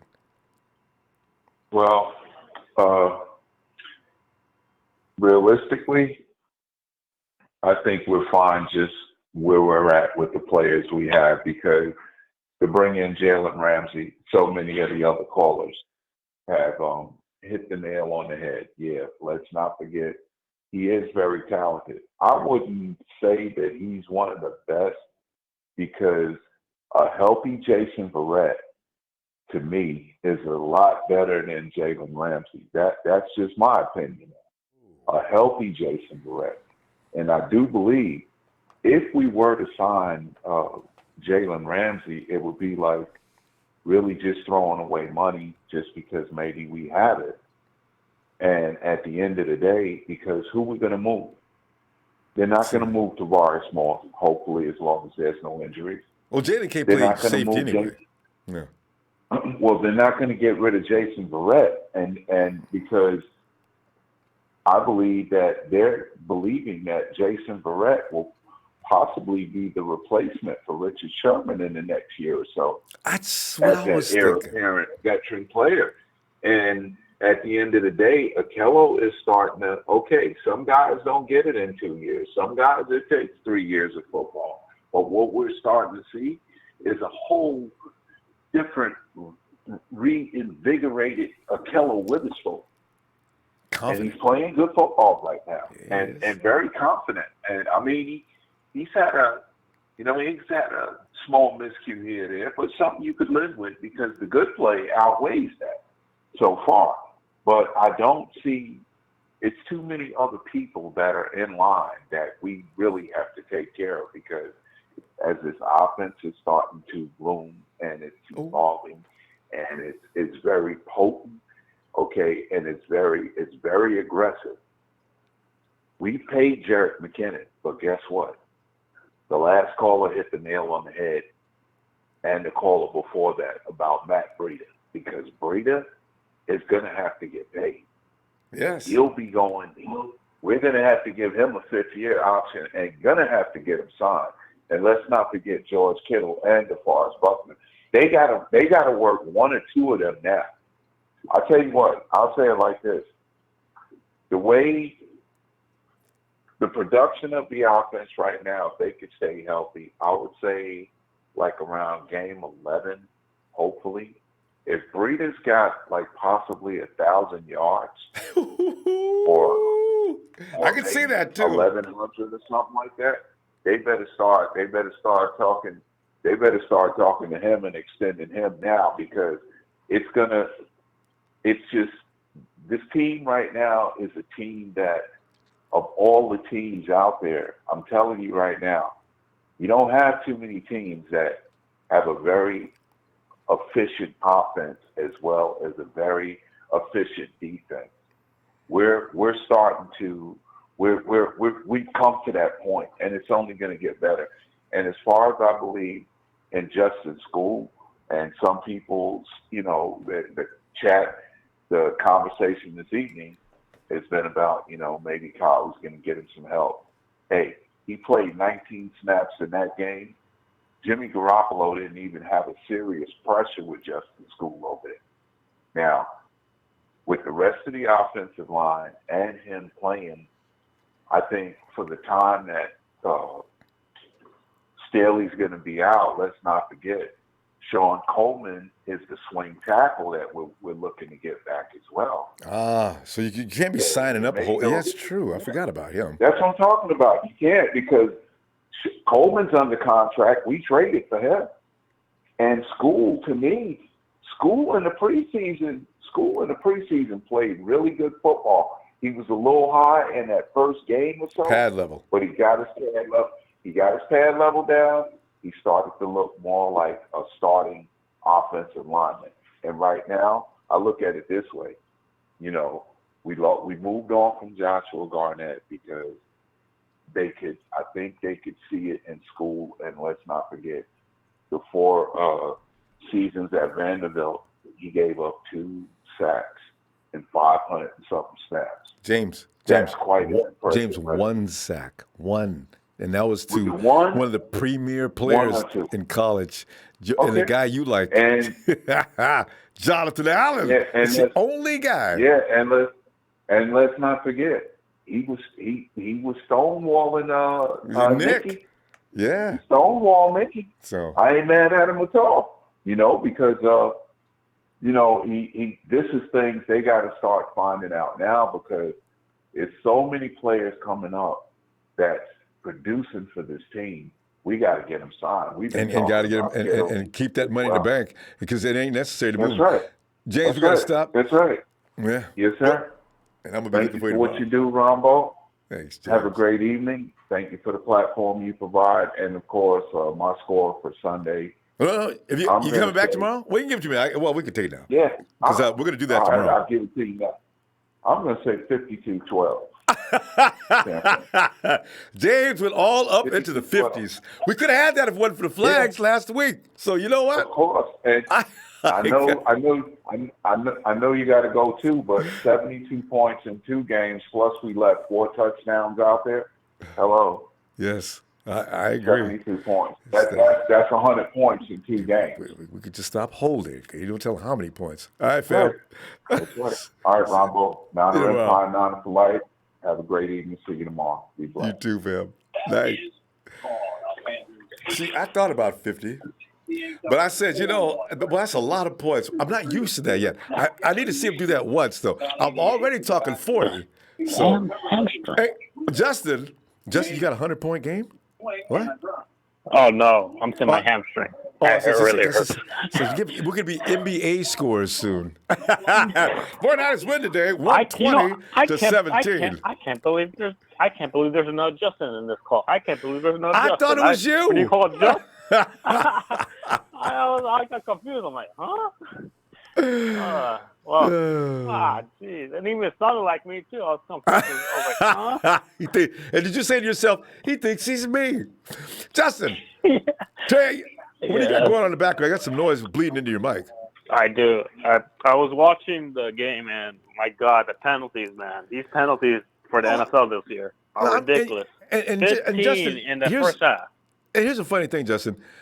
Mariota and Jameis Winston, I remember the following year, people said, well, there's nothing in the draft this year to equal Mariota or Winston, but it should be a good draft. And they're trading up now for between Jared Goff and, of course, Carson Wentz. And I'm sitting there thinking, wow. And look at now who's the best. Mariota and Winston are terrible. Both of them. They are, but man, these penalties, man, these got to stop, man. These penalties, I'm being serious. Like these penalties, man, they got to stop. There's some ridiculous calls that shouldn't even be called. Like, the refs are trying to. It's just ridiculous. Man, it's getting annoying, themselves. It's getting annoying, and then it's starting to affect us. Sometimes I'm just like. Now, we did get some flags last week. Both games. Yeah, we lost points. Yes. That's what I'm saying. But Justin, think about it this way though. Both teams are getting ridiculous penalties. So in that case, they sort of cancel each other, hopefully. But Justin, talk to me about your feelings about Jalen Ramsey, and is it necessary to rearrange this team? The 49ers and every professional outfit is going to say, you always try to get better. But don't get stupid. All right, well, I got to see the chance between getting better and getting stupid. But go ahead, what do you think? Yeah. All right, I'll say this. Out of all the teams in the NFL, I highly doubt he's going to the 49ers. One, because I don't think even though Ramsey, I guess I saw an old picture, he grew up a 49er fan. That's what the picture. That's what everybody keeps saying. So I don't think he's going to the 49ers at all. His contract is just too much money. You probably feel like Kittle probably take a pay cut because Kittle's a team player. I'm not sure about Buckner because Buckner wants to get paid. But, you got to bounce out money. His mom would not let him take a cut. Yeah, you can tell she's ready for the big payday. Yeah. So you're talking about, and we got to, and our whole entire draft next year it's got to be on the line. And we got to pay rookies. I just don't. And then Hill was playing well. Why would we go after Jalen Ramsey? And then we got Justin Verrett still. He didn't show up last week. But Justin, according to rumors, and I haven't seen it yet. I'm gonna go look for it. The 49ers, Matt Mayoko said the 49ers were not involved. And then I saw two people who said the 49ers offered a first-round pick. They're not going to offer two, but they offered one. I said, really? Oh. What were they going to do? I just think that's high. I think it's really, I think it's, if you're going to offer a first-round pick, for somebody, you got to get more out of that. You can't just get one player. You got to get at least another pick out of that. Because, Justin, we don't have a second-round pick next year. No, they were going to get rid of our first-round pick, and we don't pick up anything until the third round, and we may not be that high. In the third round, we pick up. Yeah. What are we picking up? Although they're good at picking up late-round players, but still. I know. No. Yeah. If anything, I don't see Jalen Ramsey leaving Jacksonville. One, because Jacksonville, who else do they got on cornerback side? They don't got nobody. And I think in this whole deal that Ramsey is going to the Cowboys, that's not going to happen.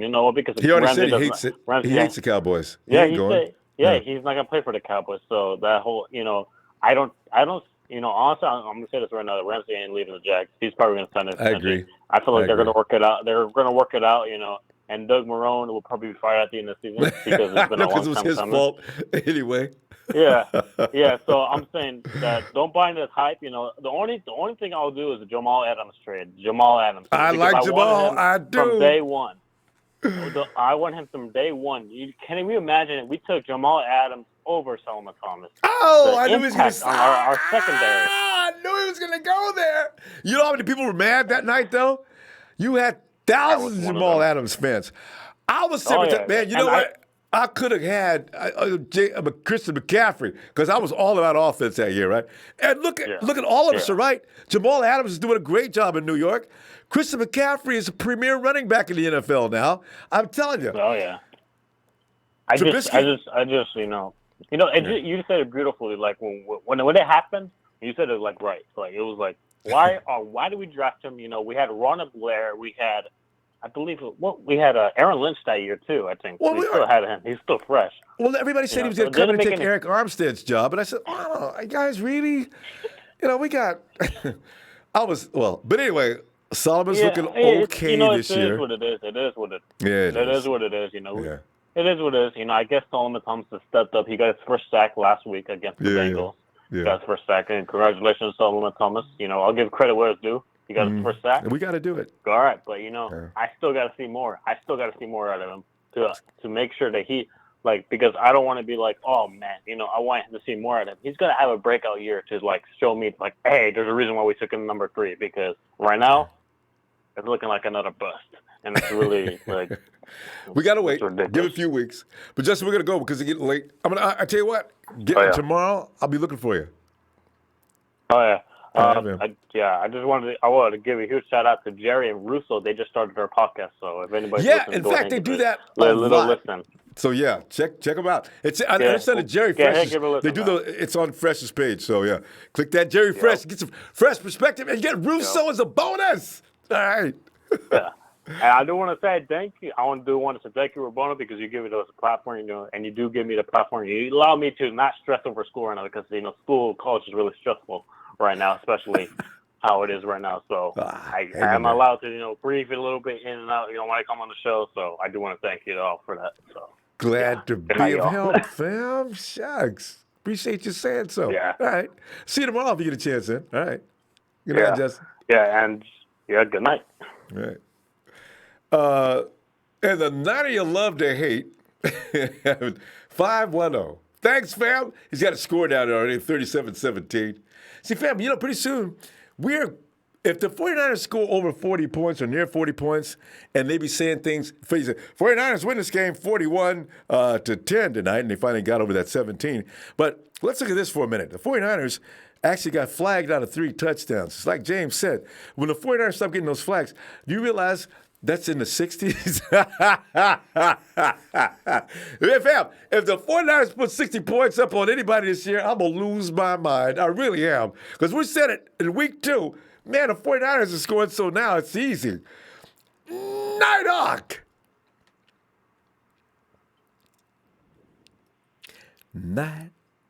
Nighthawk. Nighty night, Nighthawk. I believe he's asleep. Nighthawk, where are you? Oh, wake up right now. Nighthawk, can you hear me on the speakerphone? Nighthawk, where are you? Ooh, ooh. Can you believe it? I got my mic shut down, my production. They've had enough of that. All right. Let us stop acting silly. Hey, not a mic. Not a mic. Forget about it. What's going on? What's going on, Ronbo? Hey, and I saw your email. I'm going to get back to you. I've been running around like a chicken with his head like every dog I do every day. I do see it, and I'm going to get back to you shortly. But not a mic. All right, no worries. I just wanted to make sure that you got that. What's going on, though? How's everything going this evening there, Ronbo? Mike, man, I'm almost like worried about our fam. Everybody's jumping on Jalen Ramsey. They say, guys, come on, man, calm. Back this up a minute. I mean, do we really need to get Jalen Ramsey for the price they're asking for? Our secondary is not getting their butt beat. Come on now.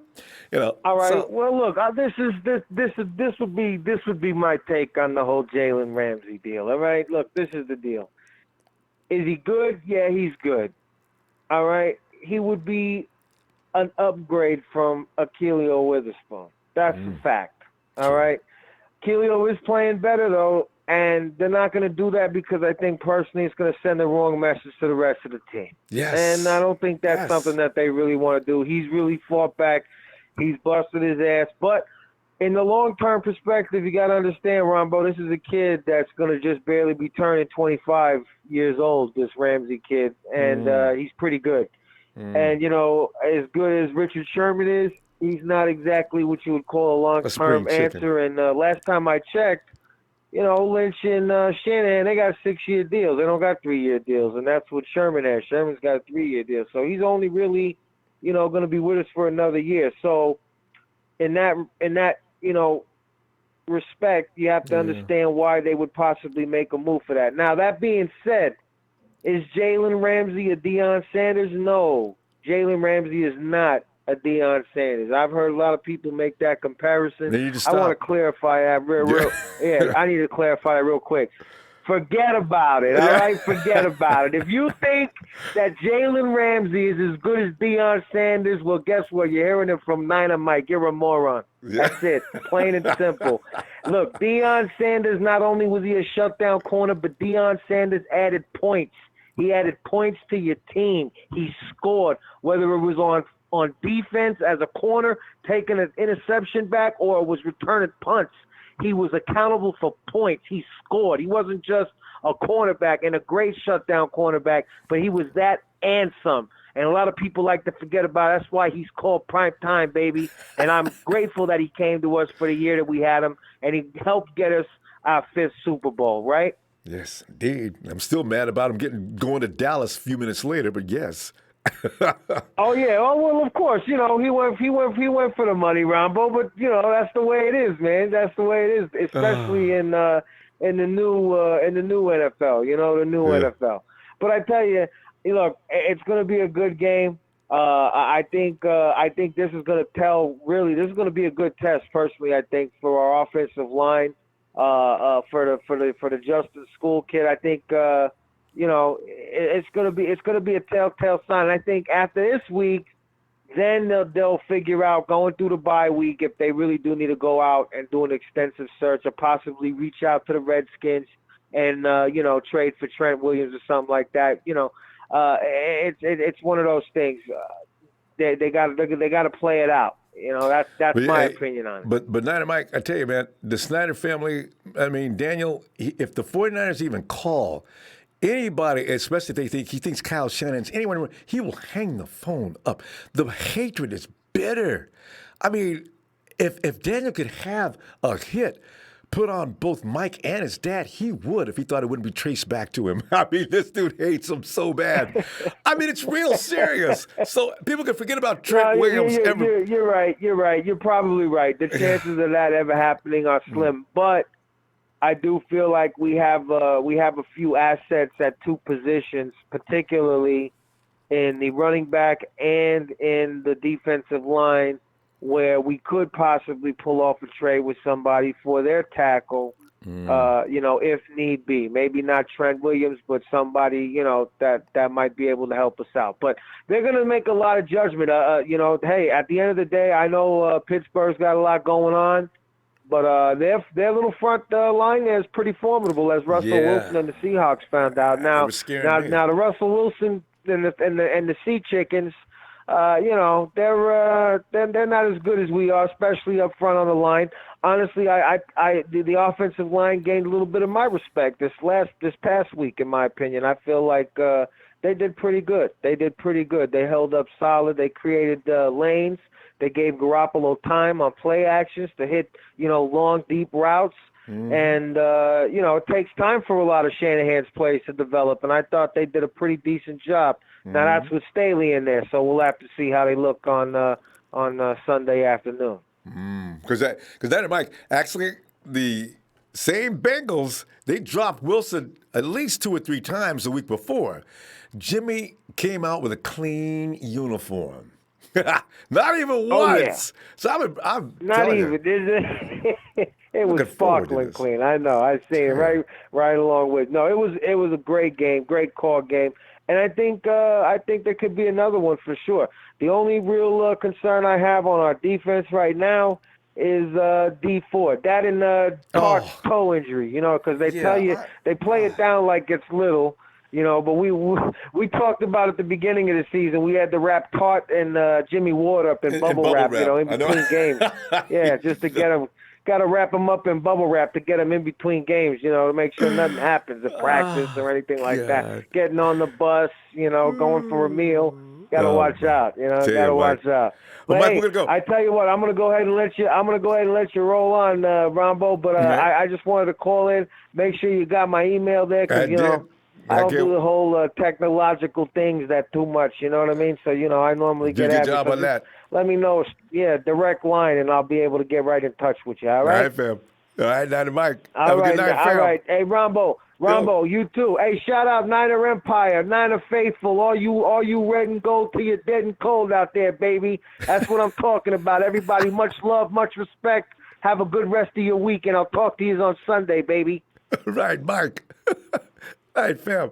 Mike always brings a lot of, I love that East Coast flavor, man. It's always so cool. Hey, are we going to try to get Nighthawk again? Oh, Nighthawk. Nighthawk. Nighthawk's out. You know, one thing about Nighthawk, he gets to that second level. You know, at that first level, when he falls, he doesn't fall into the coma until about an hour after, right? When he gets to that second level, though, it's over, man. Oh, hey, Lewis!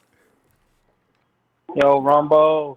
Lewis, man. Hey, Ronbo, how you doing? I'm doing all right. You know what I'm saying? I'm like a little frazzled because I got some news here a little while ago as I'm reading the chat. I said, what? The 49ers offered that first round pick? And I don't know. Yeah. Can we get any confirmation? You heard about it too, huh? Yeah. So per sources, I don't know if you know a guy named Chat Sports. He's pretty reliable. His name goes by Tom Hawkins or something. No, I know like that. Chat Sports he's got a channel too. He put that out. Yeah. Did you see it? Yeah, okay. He put that out. What was the sources? Yeah, he leaked that. But I mean, he's a pretty reliable guy. He said it's someone from the front office of the 49ers that they did confirm. Thomas Mott is his name, actually. Yeah, there you go, Thomas Mott. He doesn't post stuff like that, but surrounding the 49ers, if he says it's pretty accurate and it's the reliable source that he has, that's when he decides to post it. He doesn't really post stuff like that, but I believe in him, and they did offer Ramsey a first pick, but I think all of the other 30 teams offered off the same offer, right? The same offer, and I think once they found like, damn, everybody's giving the first pick, we might as well ask for two. You know what I mean? Yeah. But as far as this Ramsey thing, it's either they don't want to trade him or they just want 2 first rounds for him because they've seen how everybody in the league offer a first round. Like, oh yeah, we'll take the best one. Yeah, up the ante. Since he's that popular, right? Yeah. Makes sense, right? Yeah. Oh yeah. Come on, Ronbo. He's like the best lockdown corner in the league, man. This kid is good. He's a baller. But at the end of the day, I mean, does he make anybody's team better? Absolutely. Having a guy like that can shut down a whole side of the field. And come on, man. But for us, we don't really need him. I don't see why would we even attempt it. Not only does he want to be the highest paid, he's looking at like a contract for like 5 years, $90 million. I mean, the guy wants to make over $18 million. Come on, Jalen. Hey, Lewis. He's a baller, and I mean, True. someone will give that to him. But Lewis, that just can't be us. We got players we got to sign. But one question I want to ask you on that. If I'm a GM and he wants a 5-year one to be the highest paid, the first thing I do is if I'm an owner, a GM, whoever's talking to him, Jalen, how much do you want to win? Is a Super Bowl actually something you're striving for? Is that a goal of yours? Because what you're asking me to do is put all my cards on your side of the table. Right. Can you take me to the Super Bowl by yourself? Can I sign somebody else with that kind of salary? I want a guy that's thinking, take good care of me. It doesn't take that kind of a salary to take good care of a brand. And 5 years, we could re-sign you in 3, Jalen. I don't like that attitude. Correct. No, Ronbo, Ronbo, that is absolutely correct. I completely agree. It's going to be weird to see how this whole situation plays out, Ronbo. Whether he gets an extension during this season, what has yet to be seen. I would be surprised if he does during the season, but if he does, then obviously he wants to take the money over actually winning, which he said the reason why he really wants to leave, one of the big reasons, someone from his camp or his agent leaked that he wants to win. Winning is a priority to him as of right now, but I think it's only a priority to him because he's on a rookie contract. I think once the contract ends, he's going to be looking to be the highest paid cornerback, is what he really which he legitimately said, once he says his contract's over, he's finished playing out his contract. So, and Lewis, here's my question. What if they make a deal with the Dolphins and the Dolphins say, get $95 million? What's out in 5 years? No problem. That would be so stupid. Like the Rombos, they're trying to tank and grab as much capital as they can so they can sign a bunch of star players at a rookie minimum. If the Dolphins do this, that would probably be the dumbest thing that the entire Dolphins organization has ever done in history. But the thing is, they're having a fire sale right now. True, but would Jason be satisfied with that? Because that's what I want to know. Jason, you can get plenty of money. You ain't got to go crazy on the first contract you get out there. You can sign for 3 years or 4 years and get this much money, and we can win. Right. I mean, tell me what you want to do. So you're going to Miami, you're going to get your butt beat. If they give him that $90 million contract, they say, I don't care what we do. I got paid. This is the kind of thing, I don't know. No, Ronbo, you're 100% correct, Ronbo. It remains to be seen. We'll see how it plays out in the long run. But again, just having that player. But I read a report and did an interview that they did for Alex Boone, who called into one of the local radio shows out here in the Bay Area, and he even said, why would you want to mess up the chemistry? You got guys that played all preseason. You got guys that got drafted together. He said this 49ers team looks like they're fighting for each other. He said there's like a brotherly bond in the air right now, in the atmosphere. They're 2-0, they're winning. It looks like they're fighting for each other every down, every possession. And why would you want to bring someone that can potentially ruin that and bring a toxic environment into the locker room? So I think that's kind of like another factor I was like, I don't really see us, doing that and signing Jalen. I mean, as much of a great player as he is and everybody wants him, it just doesn't fit for me. But Ronbo, it's just a wrong message throughout to the locker room too. Right. You know what? I'm sitting there and Kello's been my sitting next to me this whole time. I'm putting on my clothes. Hey, where's Kello? Absolutely, Ronbo. And here comes Jalen sitting there. Whoa! I'm giving you so much props for that, Ronbo. Yeah. Ronbo, at first, like I said, Tampa Bay, I'm like, okay, Kello's looking good. I'm going to slightly give him some props, but I'm giving that majority to the pass rush. But each week I'm seeing him, he broke on the ball against the Bengals, almost had a pick six, he dropped it. But I'm seeing him gaining encouragement. Robert Saleh had the interview today, and he said the biggest thing that he's seen Witherspoon take was the mental reps and the mental aspect of the game, and actually, have a vote of confidence for himself now. And he feels confident, and I think that's what makes a good player. And I see that in Attila. And each week he plays, I feel like I'm giving more and more credit to him. There you go. But Ronbo, I remember I seen the interview. Yeah, real quick. I seen the interview with Russo, and you and Russo earlier, and Russo was talking about the Seahawks schedule. The pass rush of the Steelers looked legit, but remember the Bengals pass rush between Hubbard and Dunlap looked legit. So I'm trying to see, this might be a make it or break it game for me to see if it's just the Seattle O-line is that trash and when they're passing, or if these defenses are legit at getting pressures because they sacked Russell Wilson 5 times. But that's all I got. So we'll see. I'm trying to tell people we will see the Hawks, and eventually in a minute we're going to see who the Hawks play somebody this week. They got to be concerned with, I think. Anyway, we'll see the real test of Hawks. Saints. They got to play the Saints, but they only got Breeze. Oh, no, they don't have. Yeah, they're okay. They'll get away with that one. All right. Yeah.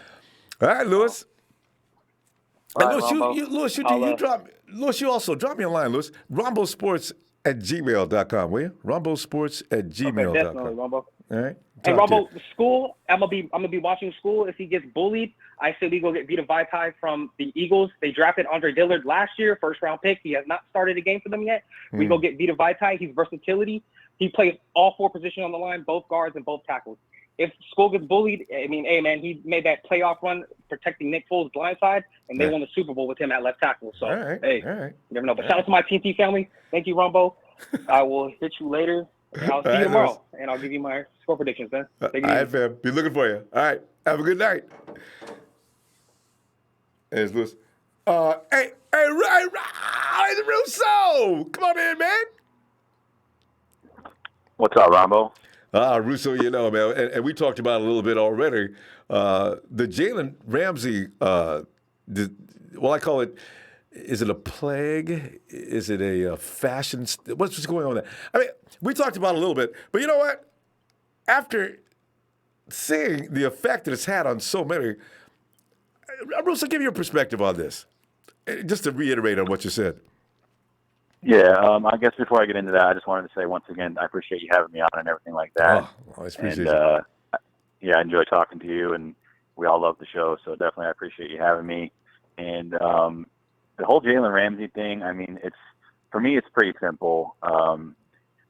If you asked me 2 days ago, honestly, I was having conversations with people, and it's just like I'm kind of just getting sick and tired of, first it was Antonio Brown, then it was Odell Beckham, then it was Jadeveon Clowney, then it was Minkah Fitzpatrick, and it's Jalen Ramsey, and everybody wants every single guy every single time. It's like it drives me crazy, right?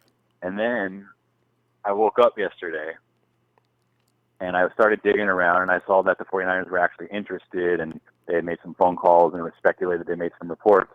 And then I took a step back, and I was like, you know what? Like, I think we unfairly put Jalen Ramsey into the same category as these other players, right? Well, so I think like it's similar, but Jalen Ramsey, you're talking, he's only 24. Okay, so right there, that makes him way different than Antonio Brown and valuable. Xavier Clowney. Yeah. Yes, and it makes him a bit different than Minka Fitzpatrick in the fact that he's a legit lockdown guy, right? Like I saw tonight Jalen Ramsey had a couple passes put on him. Stuff like that happens. You know what I mean? Like, but you know, for the most part, we can all agree he's probably a top 3 cornerback in the NFL. Well, so I guess what I was going to say is, if John Lynch did not make a phone call, I would have. He wouldn't be doing due diligence. Exactly. Yes. Yeah. Yes. Whether or not he's really serious about making making an offer or whatever the deal is, that is completely irrelevant. But he 100% should have made the phone call. I hope he really did. And you should see what's going on there, because you wouldn't be doing the team justice if you're not trying to get better on every single position. I mean, a good example, like we said, they just cut our long snapper because they found another guy who can snap the ball better. Like, and they as much as said why they cut him too. Well, we wanted to see if we could get better at that position. The timing, yeah. So, you're always trying to get better. So, like, I understand, like, it creates drama, and it kind of almost, to an extent, like, separates our fan base, because people take sides and then we argue over it, and then like the player goes somewhere else, and then we all forget about it. We all forget about it, and everybody comes together again. And on Sundays, we all come together, and it's all about the Niners. That's all that matters. But for the whole Jalen Ramsey thing, like, I know people are worried, we can't sign Kittle. What about Buckner? What about our own guys? Okay, look, I do not want Jalen Ramsey. I do not want Jalen Ramsey if we're going to risk Kittle or Buckner. Hell no. That's no chance that would ever happen. If you told me, we can get Ramsey, we might not be able to keep one of these. No, it's not even an option. If we could keep all 3 of them, okay, now all of a sudden it's an option, because now you're making your team better. And then if you do, what just for hypothetical, that you can only address this, what if we did win that deal? What if the Jags did say, all right, fine. Now, here comes Ramsey. What are you going to do with him now? You've already seen a kid play his heart out to prove to you that he deserves to be on the field. Are you going to tell Akello, are you going to send him possibly to Jacksonville? Because you've already done him a real injustice as far as I'm concerned. But I understand in business, it's not about who's being an injustice done to him. But I got this kid that's played his heart out, and he's showing me that he can get this job done. And I bring in the other guy, I give him the All-Pro vote, and say, Akello, nothing personal. You're on your way to Jacksonville. We appreciate you, and you'll take what you've learned from us to take your career to the heights of heights. And I'm watching a bad movie. I'm sitting there crying. I tear up on movies. And I'd sit there, I'd be losing it. I'd say, oh, come on. Why? I mean, he was doing it. He was getting it done. And I just don't know. What would that do to the locker room? Niner Mike mentioned that earlier. I mean, what would that do? Okay, before I touch on that, I want to say one other thing. So Jacksonville has come out and said they want 2 first-round picks. Right? Well, that's fantastic. The Pittsburgh Steelers wanted 2 first-round picks for Antonio Brown, and they got a 2nd and a 5th. Okay, so sometimes what you want and what you get are 2 completely different things. Yeah. So I want $1 million, but it's not, probably won't happen. So you gotta sometimes you just gotta take what you can get. Yeah. So you don't really know what these people are offering, and what this makes me think is that they had a game on a Thursday night. They've just played tonight, and they put him through the game and they let him play. That tells me they didn't have any real offers on the table, because there's no way you have someone. Okay, let's say they're speculating someone offered them a 1st and a 3rd. You mean to tell me that they're going to be like, what? We're going to see if we have a better offer. We're going to play him and risk injury, and then we'll get back to you. No, they haven't had any real offers. I promise you, they haven't had any real offers yet, because there's no way in hell they would have played him on a short week and risk injury if they're trying to trade him. Like, it's very clear he wants out. So that's a whole other topic. But as for Akello, I think you would probably honestly have to include him in the deal if this is something you are seriously considering. Yeah. And let's be honest, like a month ago, everybody I know absolutely hated Akello Witherspoon. I know. They wanted him. They wanted him off the team. True. So now this could be a potential sell high opportunity. All right, he's looked good the last 2 days. Maybe we can put a 2nd round grade on him. We took him in the 3rd round. He's developing. That's a potential sell high. Mm-hmm. Or maybe you could potentially put him in the slot, or you could even let him learn for 1 more year. I know he's playing well, but Richard Sherman has made it clear he wants to move to free safety. Maybe maybe the deal includes something like a Tavarius Moore or something like that nature, and then all of a sudden you be able to trade through a first-round pick and Tavarius Moore, and then after this year, Richard Sherman goes to free safety, and then you have Ramsey and Akello. I'm just saying these are options. I mean, yeah, and then, this is a possibility, but and maybe they were thinking that way too. But we're gonna go ahead, Russo. Let's go ahead and hold up in here. And looking for you tomorrow. Jay, fam, check out Russo and Jerry Fresh. They're a tandem now. They got. You guys got something out that you just did yesterday, right? Or the day before? Yeah, we do. Well, we do podcasts every week, so we do break down the games and then we preview the next game. So we actually have the Pittsburgh preview coming up soon. And it's on Fresh's page. So look at Fresh Perspective.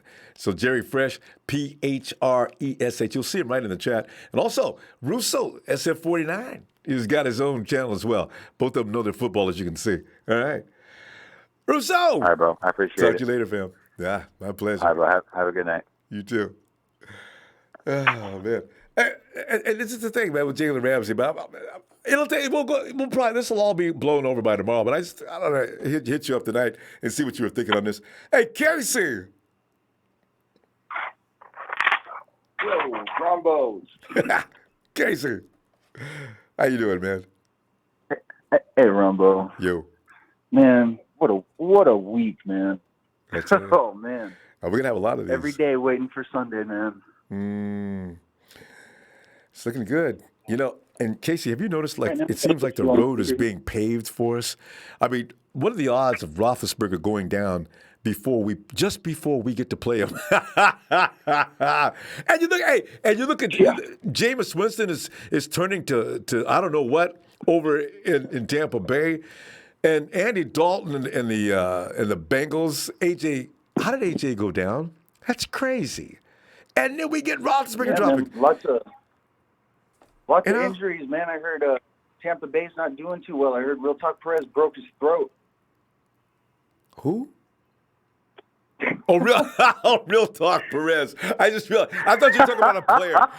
Hey, Casey, you bring up something really funny, too. Here's the thing. Where is the Pittsburgh Steeler? We had Real Talk Perez for Tampa Bay. We had a Bengals fan. He was just trolling. You could smell the chat every time he came in there, And where's the Steeler fan to come in and make everybody mad? The guy's name is I Am the Bleeping Man. Yeah, so I'm still looking for the guest Pittsburgh fan to come in and just make everybody mad. So we're still looking for you, Pittsburgh. Come on down. Yeah, really not worried about Pittsburgh at all, just worried about Vance McDonald. That's pretty much their offense. I forgot about Vance. He's going to have vengeance on his mind, too. Maybe. Yeah, man. He really turned into a beast once he went to Pittsburgh, man. He gained a lot of muscle and started stiff-arming people. Not grabbing guys. Didn't he grab one guy and throw him to the dirt? I was impressed with that. In case I tell you, I was mad when we got rid of McDonald. I said, you know what? Oh, George Still and Vance McDonald together. I understand it's Selleck's cheaper, but I do like he drops the ball too much. What? Why isn't he dropping the ball in Pittsburgh? I think they got a steal in Dwelly. His blocking last week was incredible. I didn't pay much attention. But he's 6'5". There was a play he took a guy and ran 10 yards with him in front of. I think it was Mostert. But their offensive line is much better than we thought it was, man. Weston Richburg looks a lot better. He looks solid, man. He looks like the closest thing to Jonathan Goodwin the Niners have had in a long time. It was just about him being hurt last year, Casey. He was good when he was in New York. He got hurt, and we're still not out of the woods. He seems to get hurt, but still, he's a good player. Yeah, and he was with Eli, so they definitely are well seasoned. He's definitely one of the higher players available that they could have gotten then. But yeah, and then the Steelers' offensive line looks pretty weak too. I was watching the game last week, and their left tackle Villanueva was just manhandled all game. I seen him like a rag doll. TJ was just beating people up, getting through there. I said, man, TJ looks like, man, what are we gonna do with him? Man. Yeah, man, they're gonna have a fun day. I think Quan is gonna really start to make a name for himself in San Francisco. He's fun to watch, man. He is everywhere. Witherspoon's everywhere. The Niners are hitting on pretty much all cylinders right now. Their play calling is excellent. It's so fun. Yeah. Ooh. Oh man, we've been waiting for that game, haven't we, Ronbo? That's the one we've been waiting for years. Tell you. I mean, some of those guys getting wide open, and you see with Kyle Shanahan, you see the scheme constantly causing that effect. If you try to look at it with your naked eye, I need it slowed down almost to a walk. I want to know, how did it entire, and I did see how Marquise, he sort of like snuck through as all the momentum was going one way, and the timing was perfect, and Jimmy sat back there and waited. You don't have to wait very long for Goodwin, but he just sat back there and waited. Casey, you could have built a house between Marquise Goodwin and the defense. Oh, yeah. I said, what? That play was fun. Jesus. The breakdown that I think it was Brian Baldinger did was really good to watch. Man, Kyle has really shown me that he is what everyone says he is. A lot of people have really kept him in high praise the last few years, and I was worried about because in the Super Bowl, the 28-3, I think what really lost that game was that Kyle didn't run heavy, and I was hoping that he would really start to do that when he got to San Francisco, and now he's definitely doing that. He learned. He learned. Don't play with success. Do what you do. And if he would have kicked the field goal too. But you know what? Matty Ice was still seeing ghosts. He froze. He was doing well all game long. Kyle just stayed with him because he thought he had it made with him. Just keep doing what you do. When you switch up sometimes, it could cause failure. I think that's what Shanahan was thinking. So he's going to keep doing the same thing. It was the wrong thing to do. He learned. He moved on. He's with us. Well, there were just some spots. There were a few spots where it was like, third and whatever, and I was just thinking, man, you just got to run the ball here, Kyle. And take it out. Or kick the field goal. I wanted the Falcons to win. Everybody did. I never bet against the Patriots. And at halftime, my buddy at halftime was like, I bet my buddy $20. I want the Falcons to win, but I bet on the Patriots, so it was a win-win. My buddy at halftime was like, I bet him $20. He said, all this stuff about, what he's going to do with this $20. I was like, it's just a but Casey, we got to stop. I'll see you tomorrow if you get a chance, huh? Yeah, sounds good. Hey, Ronbo, let me give one shout out to MC Niner. Didn't get enough thank yous. MC boy. We're always too busy thanking you, Ronbo. We got to thank MC Niner too. He's a crucial part of the operation. No, I got to be careful with his ego. He gets crazy. But yeah, I'll let him know. Yeah, thanks, man, Casey. Really, thank you for having me, Ronbo. I love the energy that the show is just always carrying. And it's nice to see Frank Ward getting 18 carries last week. So, oh, man. Frankie's still playing like he's like 22, man. It's crazy. All right, Casey. The immortal. He may play 3 more years. All right, fam. Have a good night. Yep. Oh, God. And, he is one of the founding members of TNT. He is Trez, get on in there, man. Wait, let me get the red and gold. Hold up, wait a minute, Ronbo. Let me go on and tell you this. Shower it with that red and gold, Ronbo. Just shower it all over the place for me, okay? Go on and put it up in there. Go on and put it all over. It's got a good taste to it, too. You know about that.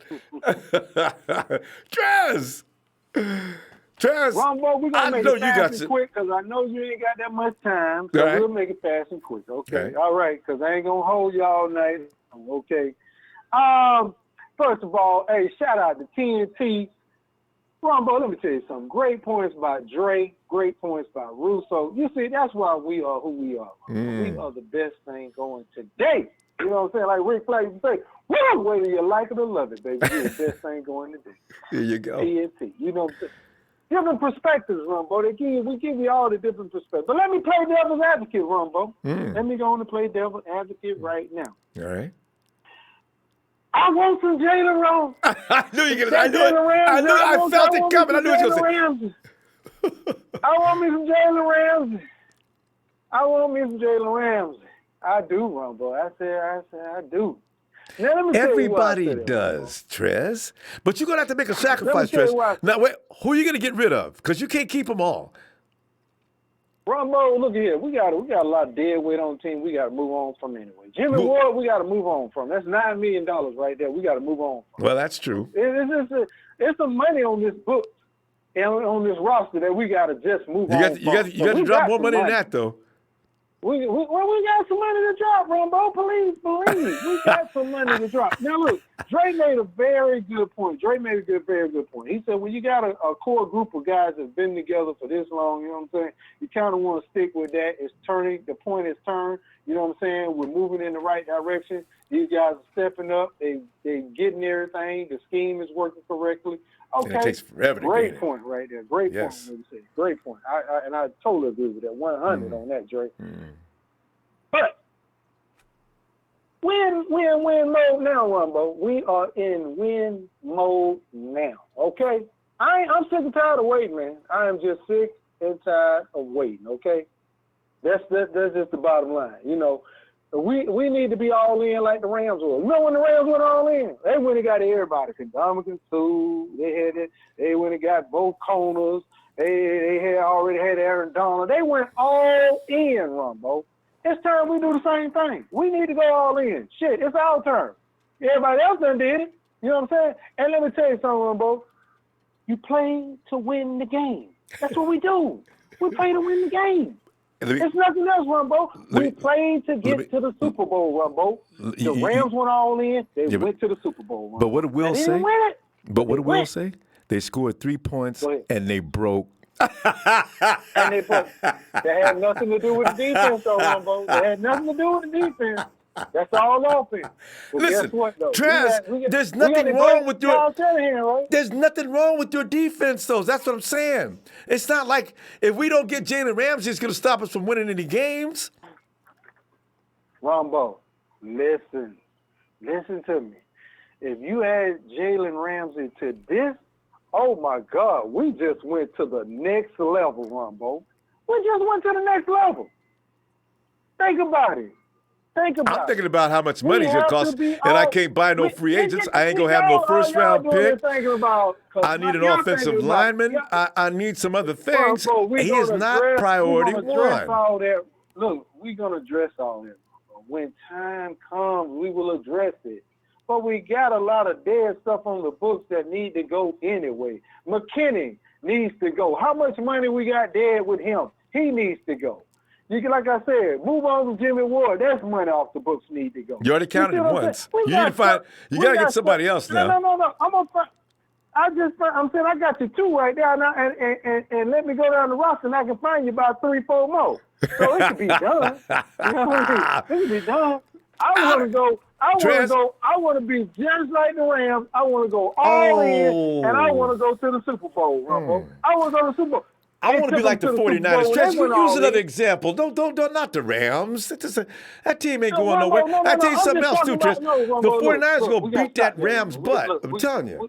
Look, Rumbo, we got to stop that. We know the hatred we have for them, but we're talking about what they did. They went all in with a young coach, knowing that they wanted to compete possibly now, and they did it. They went to the Super Bowl. Well, yeah, I mean, you got to see. Trez, no matter how it is, they Rumbo, shouldn't have been in it. They had no business being in the Super Bowl. It was an accident. It was a freak mistake. Ronbo, they made it. You can't say nothing to it. Just like okay, why? So the Patriots cheated 2 Super Bowls. Okay, you gonna take them away from them? You gonna confiscate this trophy? You know, I will agree with one thing, though, Tress. It's not like this is an old mercenary that you're bringing in for a 2-year or 1-year rental. I do like Jalen Ramsey. I got no problem with that. I just don't want to see George Kittle, DeForest Buckner. I need to sign Matty B. My team is not struggling in this. All of those people are going to still, the core of the team will still remain, Rumbo. This core will still remain. You can't. Dana wants $90 million. 5-year contract. You gonna give him that? We ain't getting him no $90 million. He can want what he want, Rumbo. Come on, now we ain't got to do that. You gonna have him mad as he's gonna be mad as hell in Santa Clara. Farad will tell him what his value is and what he brings to the table. We'll throw a lot of incentives in there. We'll front load a big signing bonus. We'll do all kinds of crazy stuff, man. So you got faith that Farad can make it work. Yeah, he can make it work. Let's just go all in, man. Let's go all in. I'm playing devil advocate, man. Look at we play to win the game. That's what we do, Rumbo. We play to win. That's it. Let's do it. I would love to have Jalen Ramsey. I just don't want to lose anybody because he's so tough. I gotta have $90 million. I want a 5-year contract. And like you said, Brock will say, Jalen, I want you to sit down for a minute, breathe, and listen to me. And then Brock's gonna go ahead and tell him what he's got to tell him. Is Jalen gonna say, y'all think I'm a damn fool, don't you? I'll come over here and I will launch the same campaign. And I got out of Jacksonville because they was talking like you. So don't think it ain't above me. I'll stop playing football. You know, you get one of the dudes in the office to do that kind of thing, you know? So well, he can do it. And now his ass will sit, too. You know what I'm saying? Because we ain't letting you go until you bring your ass back to this team and start playing football, okay? That's just how it is. Tress, he's going to stay. He's going to stay in Jacksonville. Guaranteed. I mean, if he do. But I'm just saying, we got to put our name in the hat, man. They did, according to everybody said here. Yeah. I am in win now mode. This is the 3rd year of Kyle's regime. We are in win now mode, man. Everybody get on board. Who says we're not going to win? Get on board. Who says we're not going to win? We're doing fine. I'm just saying. He helps this team. Does he not help this team? Does he not propel us to another level, Rumbo? Come on now. Come on. Yes, he does. So, I can't argue that. I really can't. Having that young guy on this team does propel us to the next level. You know what I'm saying? You're talking about being elite. We've shown up being elite then. You know what I'm saying? Good point. And another thing, Rumble, you know, I don't know why people, you know, like everybody all, you know, like Akello. Hey, ain't nobody giving up on Akello. You know, we got to move on from Jimmy Ward. And all these other hurt players that don't play for us. And then then people saying, well, you know, we'll see what we got in Jason Verrett. Verrett ain't even touched the goddamn field yet. We're going to see all these ifs. Let's see if he works out, if he does this, and if he does. Man, can they get on the field first? I mean, I don't know what I got in, but I know what I got in. I know what I got in a Jalen Ramsey. I can tell you that much. Well, now see, I know what I got right now. Trez, we gotta go though. Trez, I gotta go, fam. Ain't no real settle, Rumbo. You want me to score? I'm gonna give you a score real quick. I got my score being we're gonna win this game 37-20. Okay. And, Before doesn't give up 20 points. 37-20. Yeah. Because strategies to this game, I think we should load the box. They can't run effectively on us. We know that because we've been getting pass rush even with just four guys rushing. But I just think we need to make this guy try to beat us with his arm, and they ain't gonna throw the ball 40 and 50 times with him anyway. So when they get in the 20, they're gonna limit his throws. Just I don't know, Rumbo. Look, how did the other teams come up with 17? Hell, I don't know, because we've been playing good. So I just put 20 up there. John Ross at garbage time. Salad made his first stringer sit down in the 4th quarter, and John Ross got behind the coverage. I said it. But look, again, great points by Russo tonight, great points by Dre. I'm just playing devil advocate here. I want me some Jalen Ramsey. Let's go get it, man. Yeah, and I'm going to pray for you, Trez. I hope you get him, too. Hey, exactly. I'm just ready to win, man. No, I agree, Trez, and I do, too. I think we got it made, though. All right, Trez, I got your score. Okay. And I hope you get a chance to come back tomorrow anyway. Man. Shout out to the chat. I just want everybody to be in that win mode now, man. You know what I'm saying? Trying to hit the Super Bowl. I'm telling you, I'm ready to get a ticket. All right, Ronbo. Shout out. All right. Night, Trez. Love you, man. Talk to you later. Love you, Ronbo. It is more about them watching the game than going out on the field. I told him that he cannot play with him, cannot win with him, cannot coach with him, can't do it. Hello. Oh, hey, Clarence? Hey, Ronbo! What's going on, brother? Who was that? You shouting, or who was that? Oh, no. I was there. I was going to give you an answer to what your question was for tonight. So go ahead and ask me the question. No, we're talking about Jalen Ramsey tonight. As you may have just collected, Trez is a huge advocate of getting Jalen Ramsey on the roster. And, you've had mixed feelings tonight. Some of us think that it would just like pour water into gasoline. And not because he's a bad football player, but it's one of those things where, do you any cooking, Clarence? You ever put too much? I'm a very avid chef. Yeah, okay, there you go. You ever put too much of one ingredient because it's one of your favorite ingredients? If you're like me, I like to make my own tomato sauce, and every now and then I put way too much garlic just because I like the smell. But that alters the flavor to the point where you have an imbalance sometimes. And I just said, you don't really need to over-flavor the 49ers defense. Jalen Ramsey would be nice because he's got a reputation of being one of the best in the football, if not the best, right? So that's what I'm saying. I'm asking the question tonight. Is Jalen Ramsey going to make everybody happy, or are we more satisfied with him being where he is? I hear you. So, in the words of Mike Singletary, I want people that want to win. He's even got the record. I want people who want to win. Here you go. I will win it. All right. Basically, we can't do it. We can't do it. We can't do it, Ronbo. Hey, but Clarence, are we lacking winners right now? I'm looking at every guy in the roster. They look all locked in on the concept of win. That's why we can't do it. Can't do it. There you go. You don't want to disrupt that chemistry. The chemistry's there, Ronbo. It's tight. Chemistry's there already. It's tight. Everybody's for each other. They're not for themselves. They're out. They're out playing for each other right now. And you don't want to disrupt that. You've got exactly what you need in every part of the defense, every part of the offense. You've got your leaders on every level there.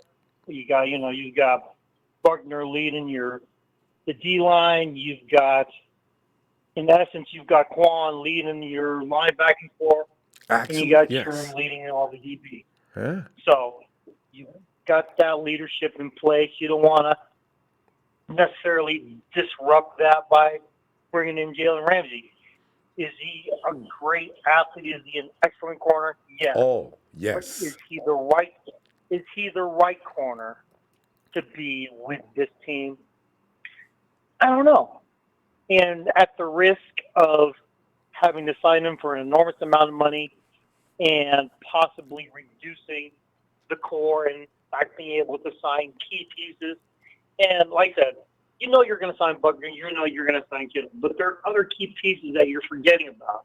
You got Brady you might need to think about signing. Yeah, I'm telling you what, this may be maybe the first team in NFL history to have 3 players to go over 1,000 yards in rushing, in total yardage. Yeah. Running, receiving.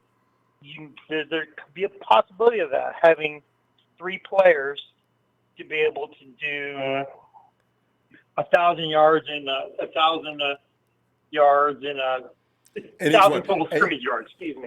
And you know something? It was really crazy about that combination. You got 3 guys I can call for every case. Brady can take that ball all the way down the field. Mostert can too, but Mostert's that assassin from 35 or 40 yards out. If you make one mistake, Mostert is gone, and he's going right to the house. He is really special in that regard. And if we're 5 or 6 or 10 years out, Everybody else sit down, move out of the way. Give the ball to Mrs. Wilson's baby boy. He's coming in. Yeah, right? Yeah. He's going in. 10 yards in the end, 10 yards in the end, it's almost game over there. I just think Carlos Hyde was one of the best at that. Wilson may be better. And he's faster. Huh. And he takes the right hole? Faster than Hyde, but just as strong. That's amazing. Pretty good. So we have a threesome. That's a three-headed monster. One guy can run it all the way down the field. The other guy needs just maybe 20 yards, 30 yards out. Mostert can find that hole. God, these guys are good at that. So, Yep. And like I said, that's, those are key pieces that you cannot think about separating. Using, what's this guy asking for? 90 million? 5 years, 90? Is that what he's asking for? Is that what this guy? No. Based on what I've seen now in the last couple of years of the Lynn Shanahan regime, they are building it the right way. Don't just they're adding key free agents at the right time. Mm-hmm. The fact that they cut the long snapper and got a better one, that's saying something. That's saying could it be something to the effect of Mr. Wisnowski just didn't like how the guy hiked the ball to him, so they said, "Well, you're the fourth rounder. We'll get you a guy exactly to make sure that." And I think it was affecting Robbie Gould. Robbie's kicks. Some of them, usually as soon as the ball snapped, Robbie's straight money. But there was a couple times. They kind of fluttered a bit. Yeah, Robbie, that was a little long, large, too close to the left. What happened to those down the middle shots? I got in trouble on social media for nitpicking, but I'm used to Robbie being perfection, and I don't know what his problem is. Maybe it's him and Mitch, because Mitch is his new holder. I don't know. He's a long snapper, according to the coaches. But, So yeah. Apparently so, because like I said, because Mitch's money, he is earning his fourth round grade. So we're gonna tell you what, fam. Hey, let's see you tomorrow if you get a chance, and we'll do this again. I missed you on Tuesday. You guys didn't go on Tuesday? Yeah, no, we missed. Was that Tuesday? Was it Monday night? No, Monday Night Raw. Did we miss? We missed Monday night Raw. Yeah, you guys were on Monday night. Yeah, no, we Monday missed Night Raw. I was upset. I had all kind of problems I don't even want to discuss. But anyway, we won't make that happen again. So got you. Yeah. All right, man. All right, God fam. bless you. You have a good night. Thanks. Niner Empire. I'm out. All right, fam. See you tomorrow. Hey. All right. Hey, JT. On Tuesday. Yeah, no, You can tell he's faking. Nobody blows that hard when they're breathing out.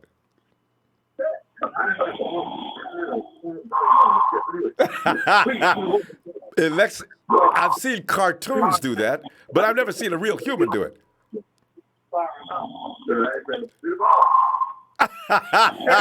He's not playing.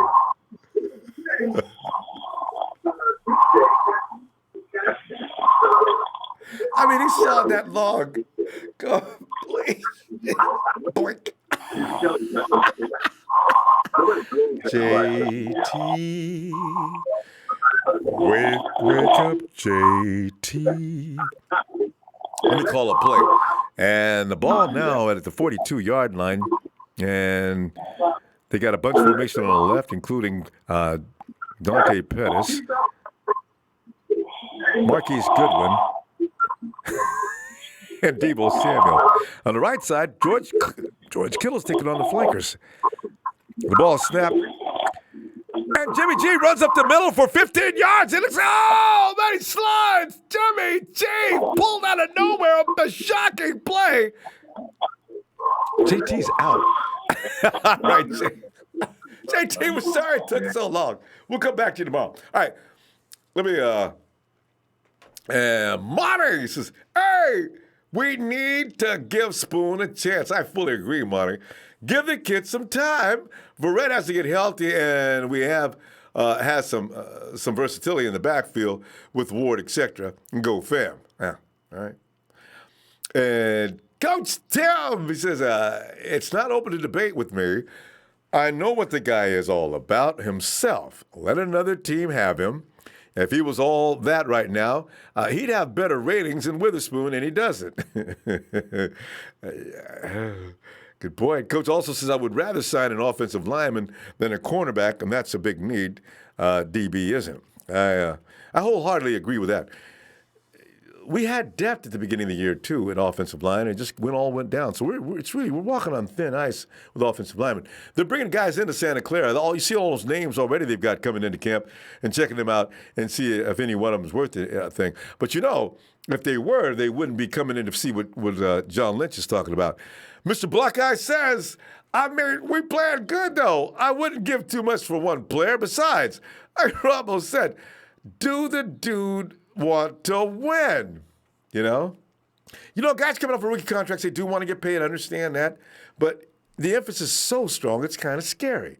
You would handcuff the team, and he said, well, that's not my problem. Y'all called me over here. Well, I know, but we thought you'd be reasonable. I don't know if he would or not. And you probably shouldn't be coming off a rookie contract. You don't play football forever. It's a sport that only lasts for a while until your body says no. Timothy Greer, please listen to this guy, Trez. Y'all love the same people. I like what he says, and I've been around since 1979. Timothy, I'm always listening to Trez. Trez is my dude. I think Trez likes to do that to be having fun, though, more than anything else. He's serious about wanting to win, though. No doubt about that. Jamel, what's going on? Jamel checking in. Jamel, good to hear from you, fam. Man, I got here. Mr. Blockeye says, run the football down their throats. It'll open things up for Jimmy. Defense, do your thing. Take Rudolph out of his comfort zone. And killing Debo will have a big game. 28-9 Niners. Yeah. Yeah, Rudolph is, although Rudolph's got more mobility, he's going to be faster. If he gets in a lot of trouble, the 49ers do have to be alert. He does have the ability to run. But his passing is not anything above average. He's okay. But he's not anything to be scared of. Mason, we look forward to you coming to Santa Clara. You'll be looking forward to leaving, too, before the game's over, more than likely. Fam, hit that like. I'm gonna move on. I can't wait to see you tomorrow. Bring your scores and let's talk like we do pregame. All right? Niners!